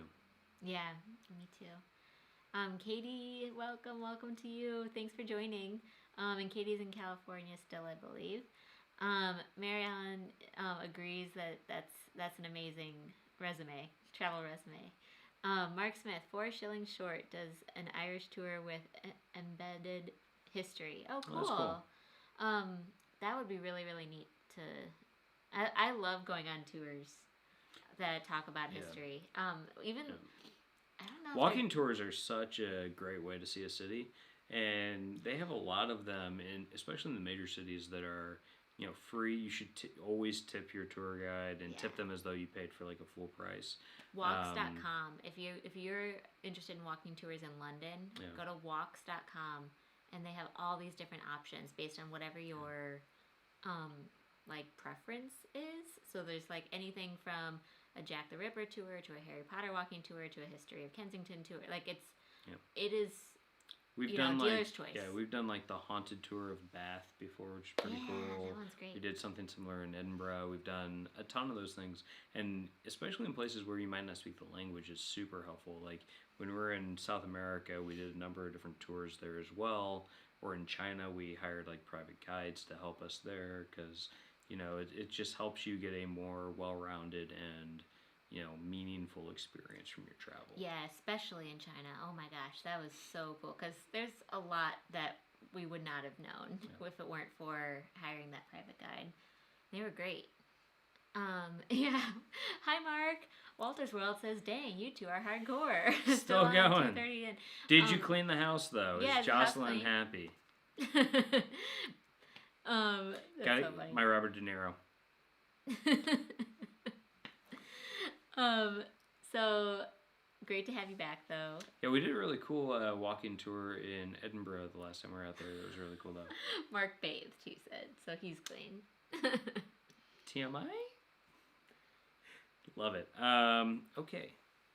So Walter's World is saying, I recommend a guided tour if it is a place you are really interested in. Pay for a private guide. Then it is at your pace and they answer your questions. Once we started doing it made guide so much better. Yeah. Yeah, and we found that in, especially in certain places, it can be rather affordable. When we were in Chile, when we were in Santiago, we did a private tour there that we set up through the hotel we were staying at, and it was like not that much more expensive than if Eliz and I had done like a hop on, hop off type bus in most other cities. So it was really great because we got to actually talk to a guy who, spoke very good English. He, talked to us about what it was like growing up in like Pinochet, like all that kind of stuff. So it was a very interesting tour, and we got a lot of value from that. Personally. Yeah. And Eberg 8. Eberg 8, hello. Welcome. Hey guys, when are we getting new vlogs? Hopefully Soon. this week. We are definitely going to be working on a lot more video production this week. We've just been out and about a lot. And if things shut down, you're going to get a lot more vlogs because we'll have a lot more time to actually edit them. So this week, expect Travel Tip Tuesday. We're trying to put that out every single week, of course. And then we're putting out vlogs as we can find time to piece them together. But they do take a lot more time with editing that we're finding.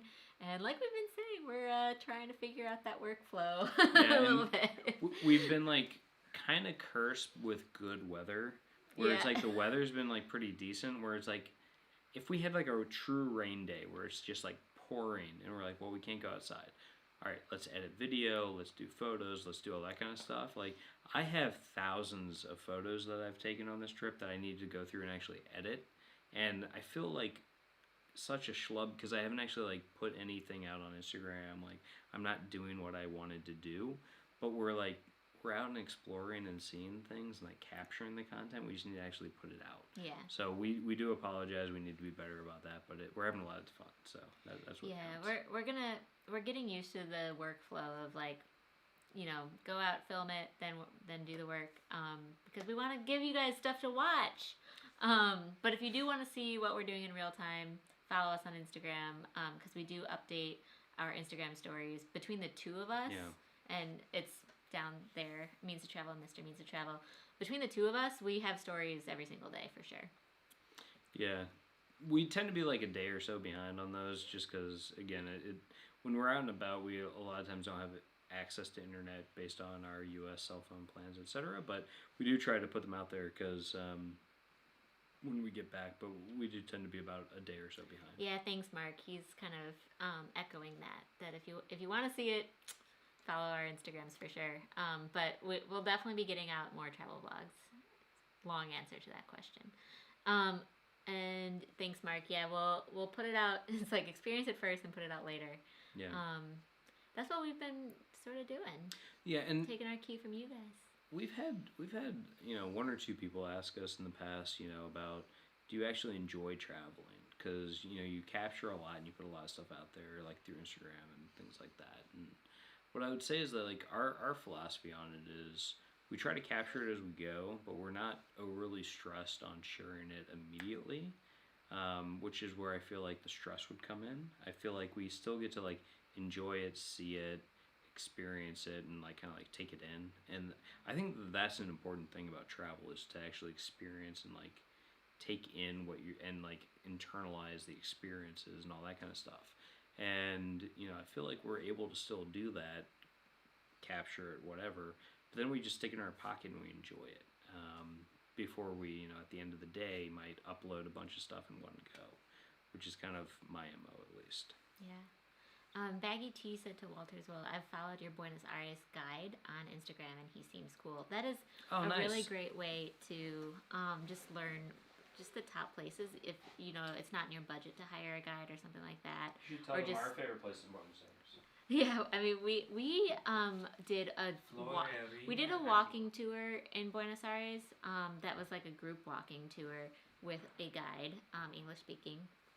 And that was worth it, but I'm sure having a personalized guide would be even more meaningful. So that's really great that, Mark found a good one for all of us to follow along.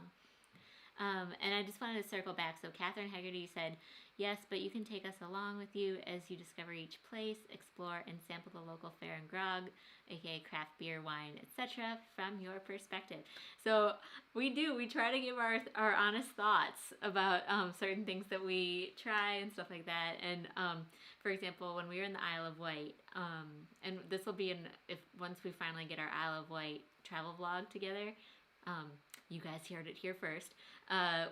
We bought some local fudge that was just not good. We were like, we can't lie and say like this was great because it wasn't, and you should not waste your money on it. So hopefully we're giving some helpful tips and also finding some really good gems that you guys can jot down for any future trips as well. And then Glenn, I wanted to circle back to you because you have some really great experiences. So, okay, so you were stationed in Rota, Spain with the subfleet on boats, submarines in Guam and Hawaii. Saudi Arabia was an insurance brokerage. That's a shift from a submarine, that's for sure. But it sounds like you've been all over, and bravo to you. That's quite a life you've lived, and that's awesome. All right, and I'm sorry, I'm kind of jumping around because we had a little bit of a jump. Mark Smith says, as long as the tour is not the witches tour of Salem, Massachusetts. I don't know if there's something I should know about that.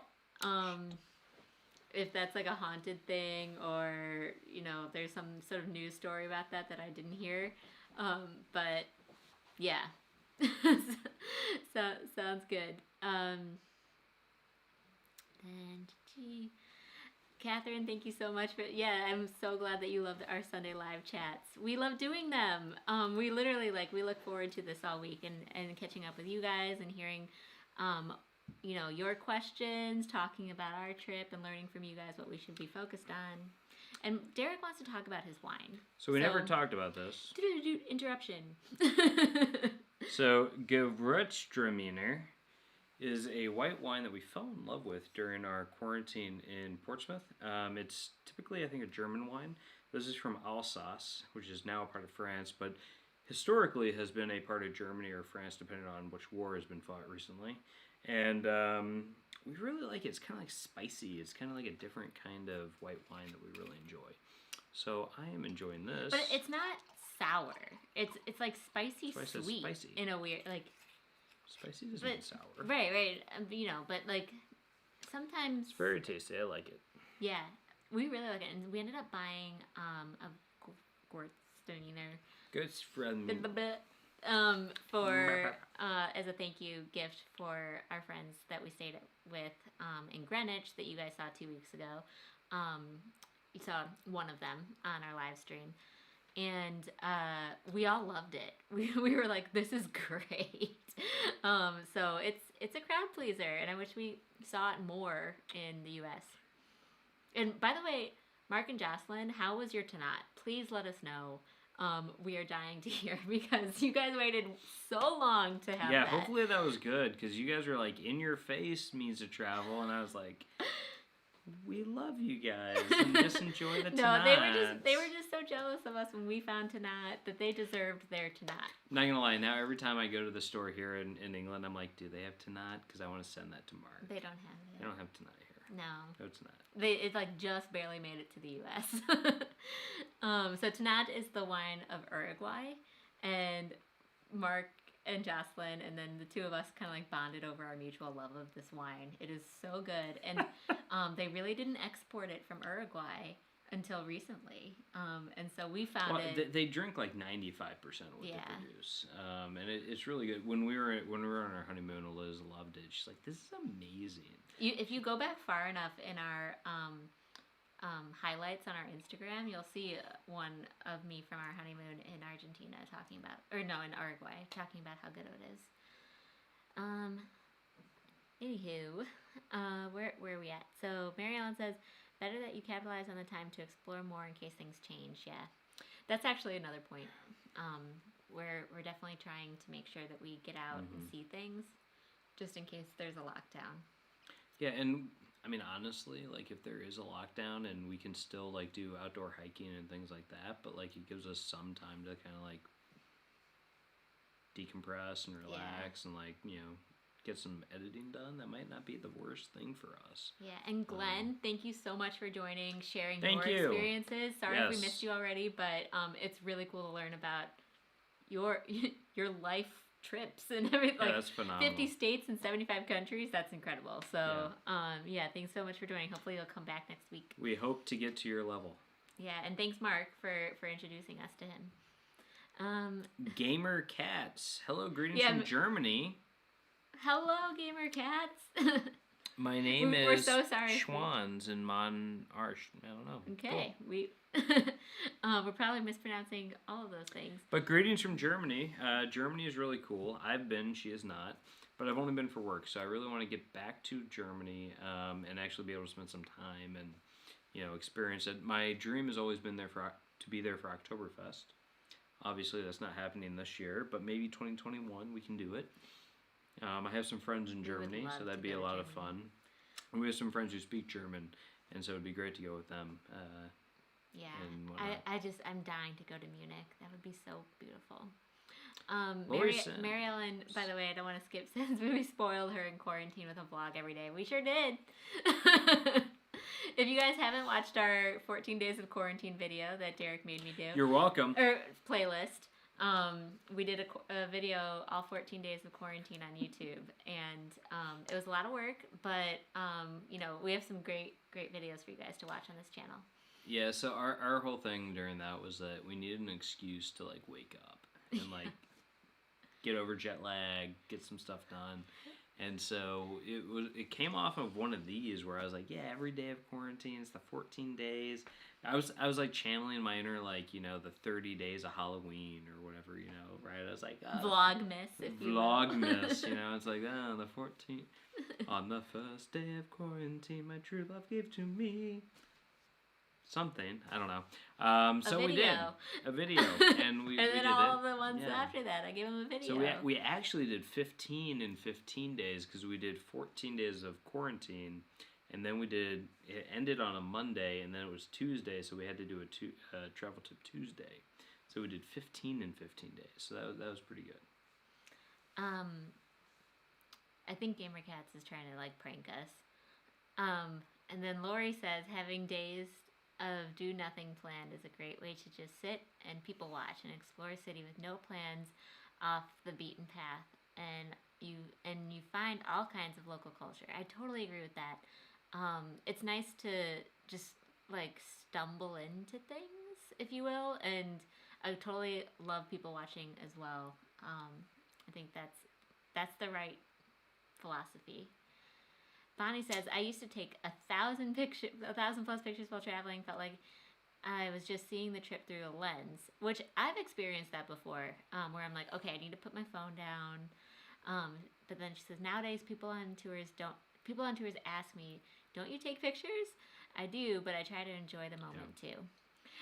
That's one thing that we were kind of mentioning this week is like, you know how you're so used to people asking other people in these big tourist spots, like, will you take my picture? Nobody, of course, is doing that anymore. And we're like, oh, this is refreshing. We don't have to like worry about the big group of people asking us to take their picture or something like that. Yeah, that is the thing, is like when you travel around with like a real camera, and you're taking photos and stuff, people like, for whatever reason, love to like come up to me and be like, hey, can you take our picture? And I'm like, well, I feel honored that you want me to take your family picture of you real quick. Like at the same time, like it gets annoying after like the fourth person in the same day. And so that is one thing, like, now is, like, people don't ask you that, or at least they shouldn't ask you that, because it's, like, that, ew, like, germs. Germs, ew. So that's kind of nice, but, yeah, for whatever reason, people look at me and they're like, he seems nice, he won't say no. And then also they'll probably see that you, like, have a camera, too, so, you know. You might be good at this. You might be good at this. I'm not good at taking pictures of people. He's not. That's the fun. Like, go to his Instagram. He has incredible pictures of like landscapes, cityscapes, etc. And then, it takes him a little while to get the right angle on humans. Well, but you don't understand. Like Bonnie, I take 1,000 photos to find like 4 that I like. And with with people, like, I can't do that. I can't just be like, no, don't move. Do not move. I've got to take 1,000 photos of you, and I'm going to get 3 that are okay. So they don't like that. Some people might appreciate that. People don't like that. Baggy T says, I enjoy taking pictures and switching off from the usual non-essential calls, texts when on holiday. I put all my pics on my social when I get back. Great to refresh the mind when I come home. Yeah, and I've done a lot of like looking back at old albums on Facebook or something like that, and found it really helpful sometimes. So there's definitely pros to putting all your pictures up. Yep. Iggy, welcome. Iggy Manana. Hello means to travel from Torredon Jimeno, Spain. Torre Don Jimeno. I can't. I don't know what R's, Torredon Jimeno is. I'm gonna look that up. I don't know which part of Spain. England. I usually have good luck with weather in that part of the world. Oh, well, that's nice. We've actually had really decent luck while we've been here. We haven't had that many rain days. I'm actually kind of surprised. But that's the reason why, while we've been here, is in case we've had bad weather, we've wanted to be in each place for like 4 days, 5 days sort of thing. Weymouth, we were only in for 2 nights, but we kind of knew what the weather was going to be like when we booked that.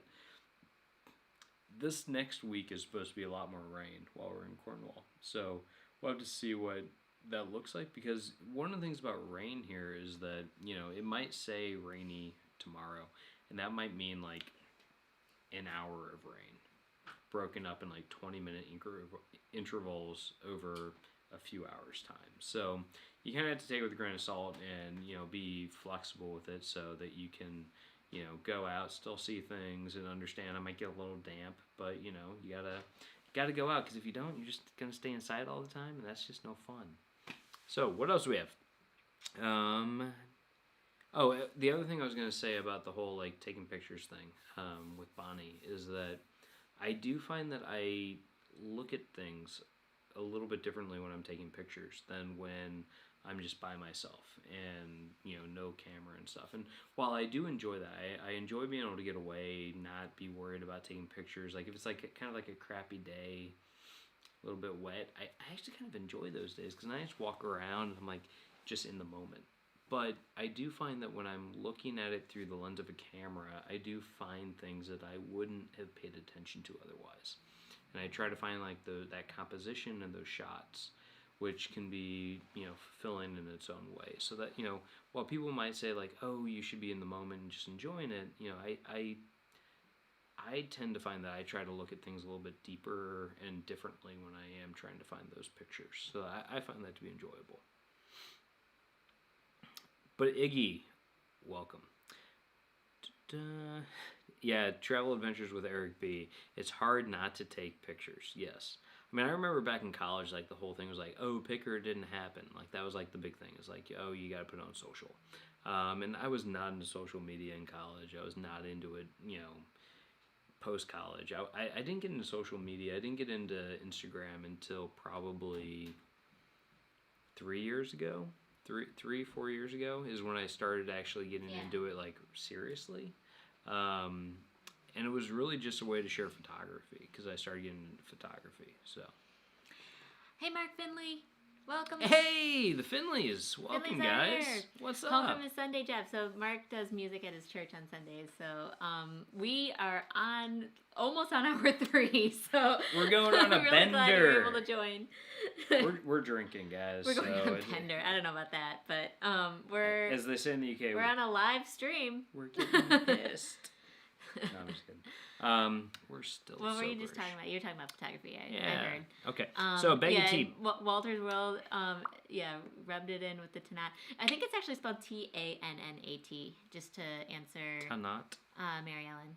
Okay, so Baggy T says, picture great to look back on. I find I do it a lot, considering we can't go anywhere at the moment. Just don't forget to put your phone away for a few hours while you're on holiday. Yeah, no, and that's definitely true. I mean, like I said, I do like those times when you do disconnect, and I find rainy days when you're walking around is a great time to disconnect, because you don't want to like be worried about your camera. We were walking through Greenwich Park, and I do remember it was like kind of for the first part of that walk, it was kind of like a crappy day. It turned into a beautiful day, actually, and we got some awesome... I was actually just looking at pictures of that today, and we got some great shots. But while we were walking around, I was talking to our friend Chris, and I was like, yeah, it's actually kind of nice when, like, the day's not that great, because you just get to, like, enjoy it. Just, like, walk around, take it in. You don't care that it, you know, whatever, fine. Like, it's and you get to enjoy it, which is a lot of fun. Yeah. And Eric Zwart saying to Mark Finley, awesome live stream with Darian and Terry yesterday. We are so sorry we haven't watched it yet, but we're definitely going to tune in on Magnificent Germany with Darian's YouTube channel because he interviewed Terry and Mark Finley this Which week. I think is his first one doing that, which is pretty cool. And I know he's got he's going to be interviewing Nick P, I think, Nick P coming up. We need to get back to him on when we can hopefully be on as well, because that's really cool. And we love Darian. Darian's a goofball. We love him. He's the nicest guy. He hasn't been on so this yet, this week, but he's on a lot of our live streams, and he is just the nicest man. He's such a nice guy. So usually him and Jocelyn have a little, like, whether it's a Roll Tide or go... It's Georgia versus Florida. Georgia and Florida. And we're just like, yeah. Indiana's not great at sports, so we don't, we're not defending anything right now. So, Catherine Hegarty is saying, love the Marks & Spencer food hall. Daily meal planning, 14 days stuck indoors must have been difficult. Great vlogs, though, especially cooking burgers in the yard. Thanks.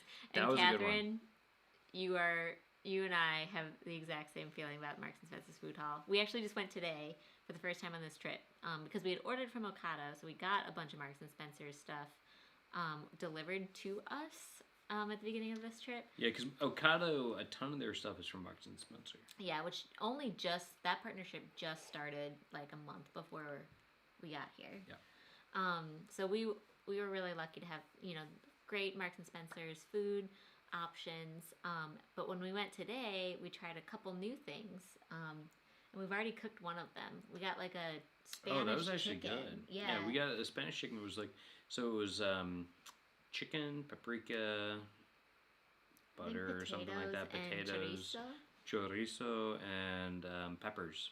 And it was really good. And it was one of those like already kind of prepared. All you have to do is put it in the oven and cook it. So it's like the same line as the if you looked at our Ocado food hall, we did the spatchcock chicken, and we made those. And I think that was in your video on our most asked about meals or whatever. But so it basically came in a tin. You just take off the thing, you bake it for like 45 minutes at 200 degrees Celsius, like 400-ish Fahrenheit. And it was lovely. Yeah, I liked it a lot. Good. It was really good. I think because I started eating it first, and I took a bite while Derek was still working on photo editing, and I was just like, And I was like, oh, it's good? She's like, ooh, yes. Yeah, I was like, yeah. It's like, ooh, I can't wait for this now. Derek's like, all right, I'm going to go get a plate. It was really good.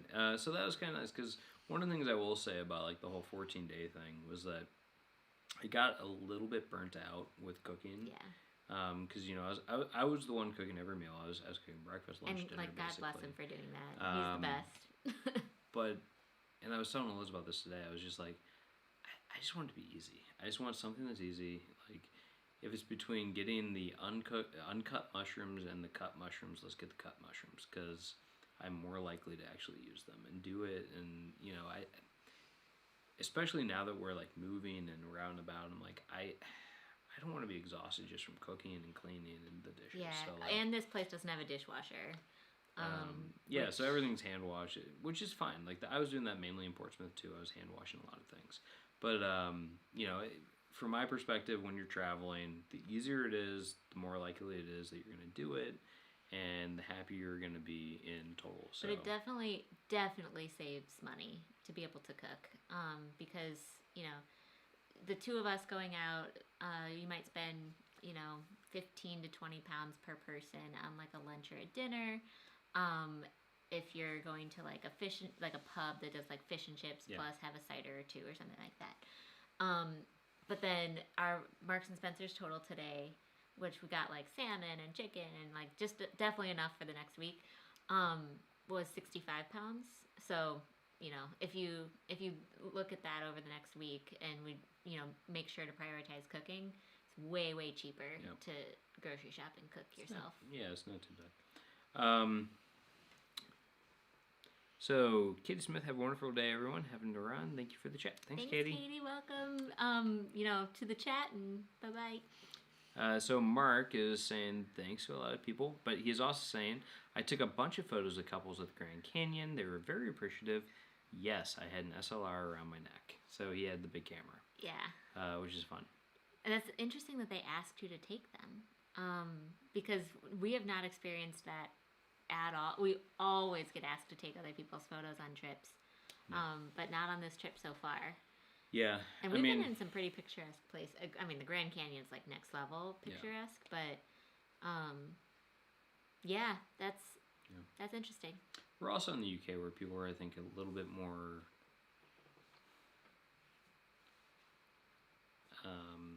how to say this, less likely to come up to you and ask you to take pictures, I think, in the UK versus like in the US, I think. Also at the Grand Canyon, if you didn't bring a selfie stick and you didn't bring a tripod, then there's nowhere to like strategically place your camera so that way you can make that work. Do you know what I mean? Like, and a lot of other places you'd be like, okay, I'm gonna go put it on that like staircase or that rock over there and set it and stuff. But not at the Grand Canyon. One time while we were here, we did actually have somebody ask us if we wanted them to take our picture. And we're like, and we no. Have no. Thank you, but no. While we were in Winchester, we were outside of the cathedral in Winchester, which is awesome. If you're in like the Hampshire area, Winchester's really great. They have a pretty famous cathedral where Jane Austen's buried. It's a pretty cool place. So we were down there. We were taking pictures at the front. We were taking the selfie to hopefully use in like a thumbnail for one of our travel vlogs. And there was this group of college girls drinking right outside, like on like the statue. And there's probably like 6 of them drinking outside, and they're like having a blast. What?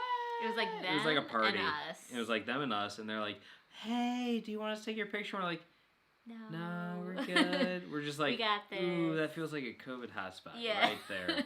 And super nice. Like any other time, we would have been like, "Oh, thank you. Yeah, that'd be great."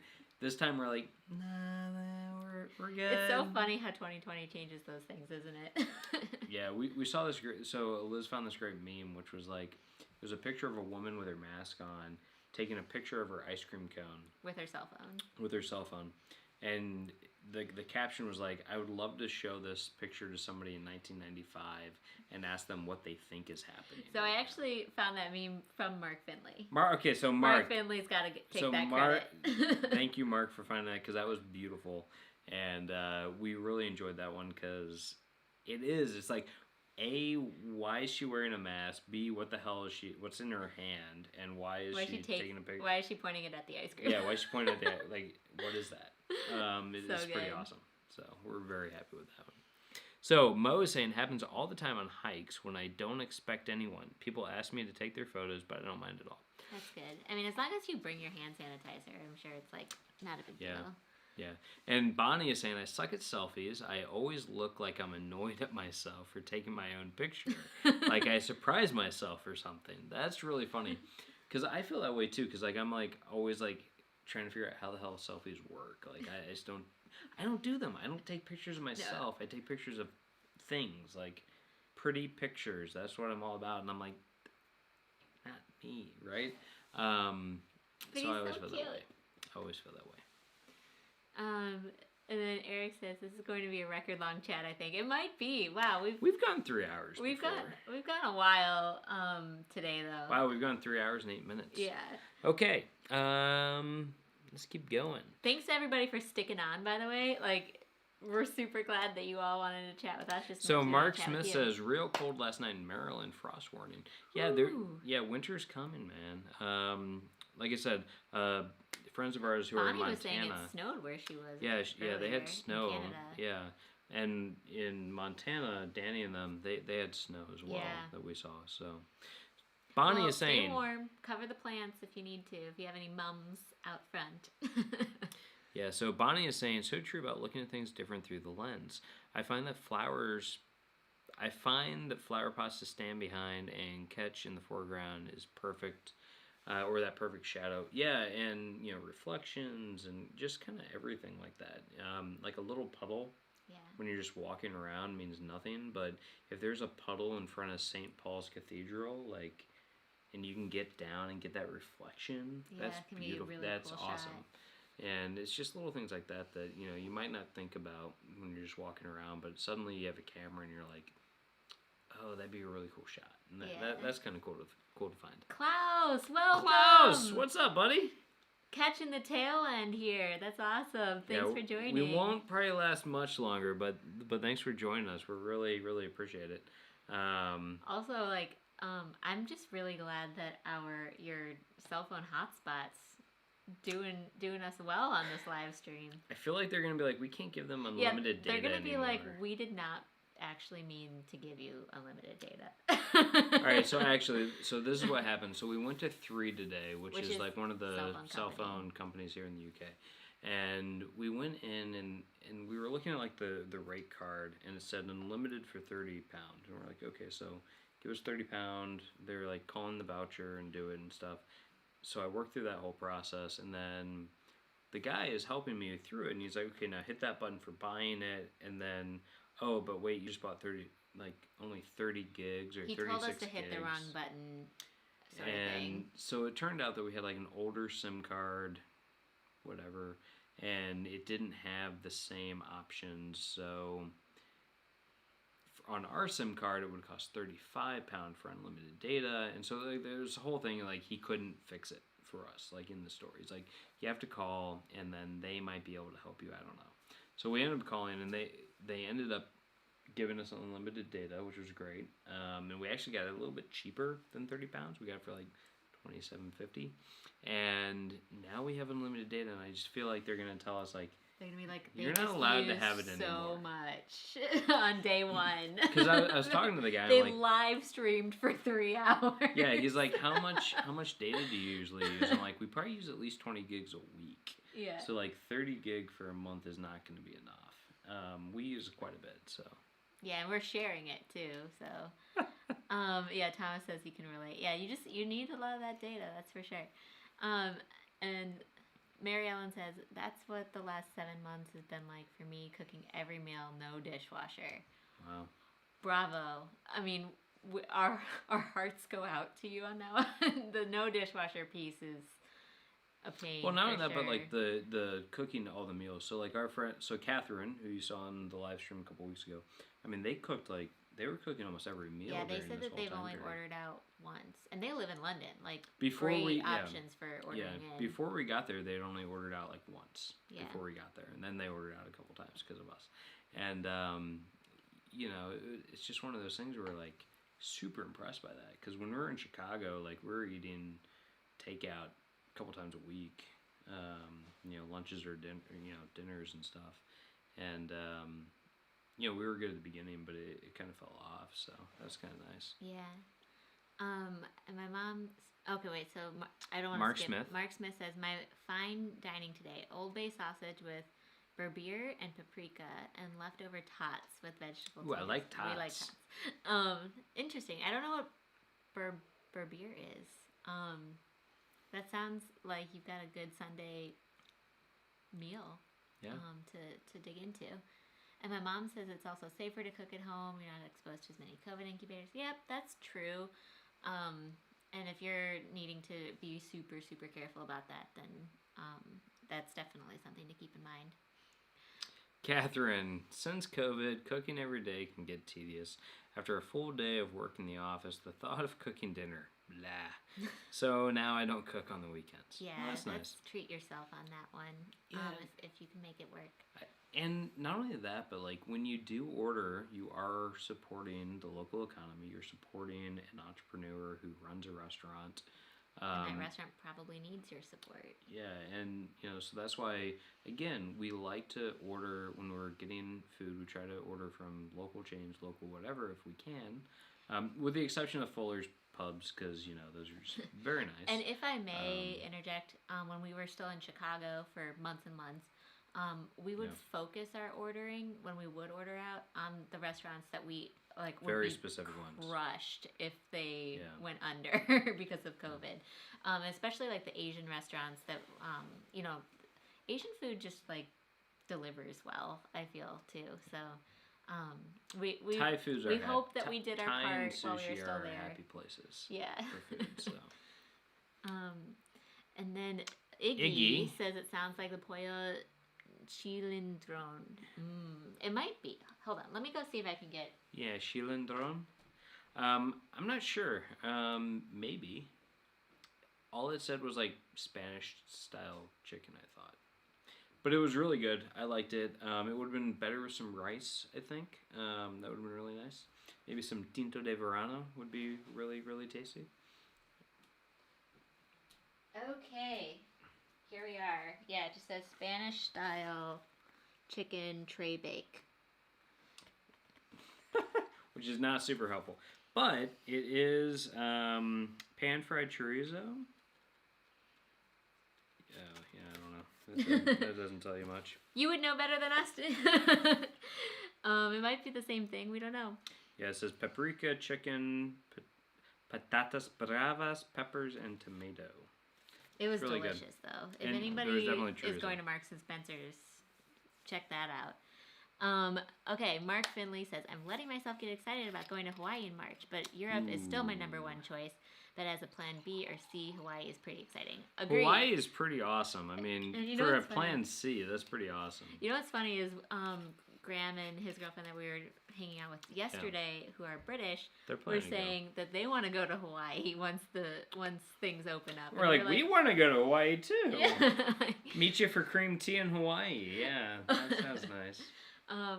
But I think a lot of British people are a little bit sad that they can't, like we as Americans, we can at least go to the UK right now in quarantine, and they let us in. Yeah. But British people, it's not reciprocal. So it sounds like a lot of British people are dreaming of the ability to do that. Yeah, and Lori is saying that she uses AT&T Unlimited here in the USA. When I travel, I get the $10 a day extra international. Never had problems. And that's true, but when you're here for a long period of time, like a month or longer, $10 a day is actually quite a bit, right? So you're here for 30 days, that's $300. For 30 pounds, 35 pounds, you can get unlimited texts, unlimited calls, and unlimited data. That's significantly cheaper. So what we did was we did the SIM card, which I think is like the way to go. I think if you have a phone that's unlocked, if you have like an unlocked iPhone or Nokia, whatever, if you have an unlocked phone, that's the way to do it. Yeah, I mean the important thing is for us to really understand if there's any consequences to us using this hotspot phone all the time.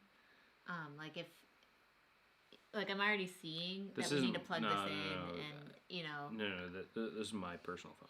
Oh, okay, sorry. But you know what I'm saying, wherever the hotspot phone is, because we have It's plugged in.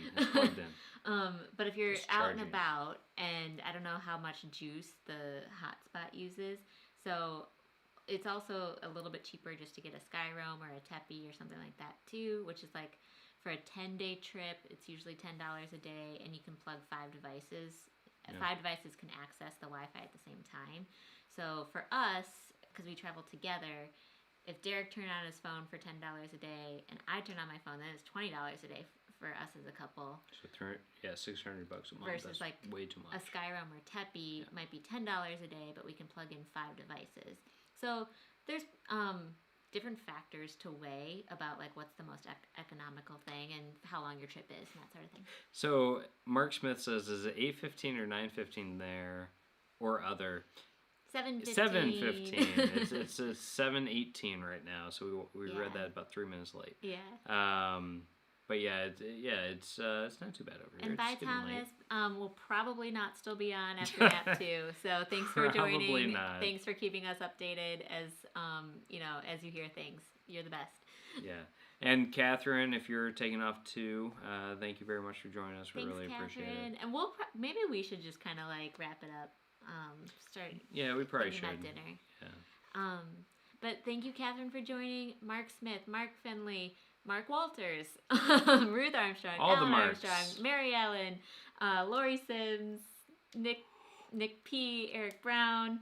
I'm forgetting a lot of people, and I'm so sorry. Catherine, Iggy, Baggy T, Bonnie. You guys are all awesome. Thank you so much for tuning in every week. And if anybody is still on who is new to the channel too. Wow, Bonnie says this was a nice long chat. Was able to make a pear crumble with chocolate. With all those pears. I love with it. ruby chocolate drizzle. Wow. Costco pears. They'll take you far. I'll tell you what, multitask. And thank you all for the great chat too. Yes. These wouldn't be great without your help as well. So it's super fun to talk to everybody. This would every just Sunday. be us talking to ourselves otherwise. Yeah, and so we thank do you. that by ourselves all the time. So it's nice to add some extra juice to that combo. So anyway, I hope everybody has been enjoying the videos that we've put out. Yep. We're hoping to put more out this coming week. Of course, Travel Tip Tuesday. Hopefully another travel vlog. But if not, well, even if so, tune in next Sunday. We're going to be back on. Same time for you Americans. And actually, let me give an update on what that would look like for the British time. Because I think we maybe have to either make it 3 p.m. or 5 p.m. once I figure out what that answer is. In but the Americans US, it falls and Canadians, back, so same that would time. make it an hour earlier, so that would be 3 o'clock if it changes Sunday next week. Yeah, it might be 3. It might be 3 o'clock British time next week. Yep. But Canada, US, same time. See you there. And hopefully you can come with more questions because we're here to answer them, and we'll give you some more updates. All right. And if you have recommendations in the meantime, between now and the next time we talk to you, we will probably be leaving Cornwall. So if you have things in Bristol, Bath, or the Lake District, please let us know in the meantime. Yes, Troy. Same bat time. Same bat station. Same channel. Same people. All the good stuff. Different weatherman. Thanks. Thanks for. Sorry, inside joke. You guys, if you follow me on Instagram, I've been commenting about the number of weather people in the UK. It seems like an outrageously high number to me. They have a lot of weather. All right, we'll talk to you guys next week. We don't even know where we'll be, so tune in, and we'll let you know where we are. All right. Talk to See you you guys guys soon. Bye. Bye.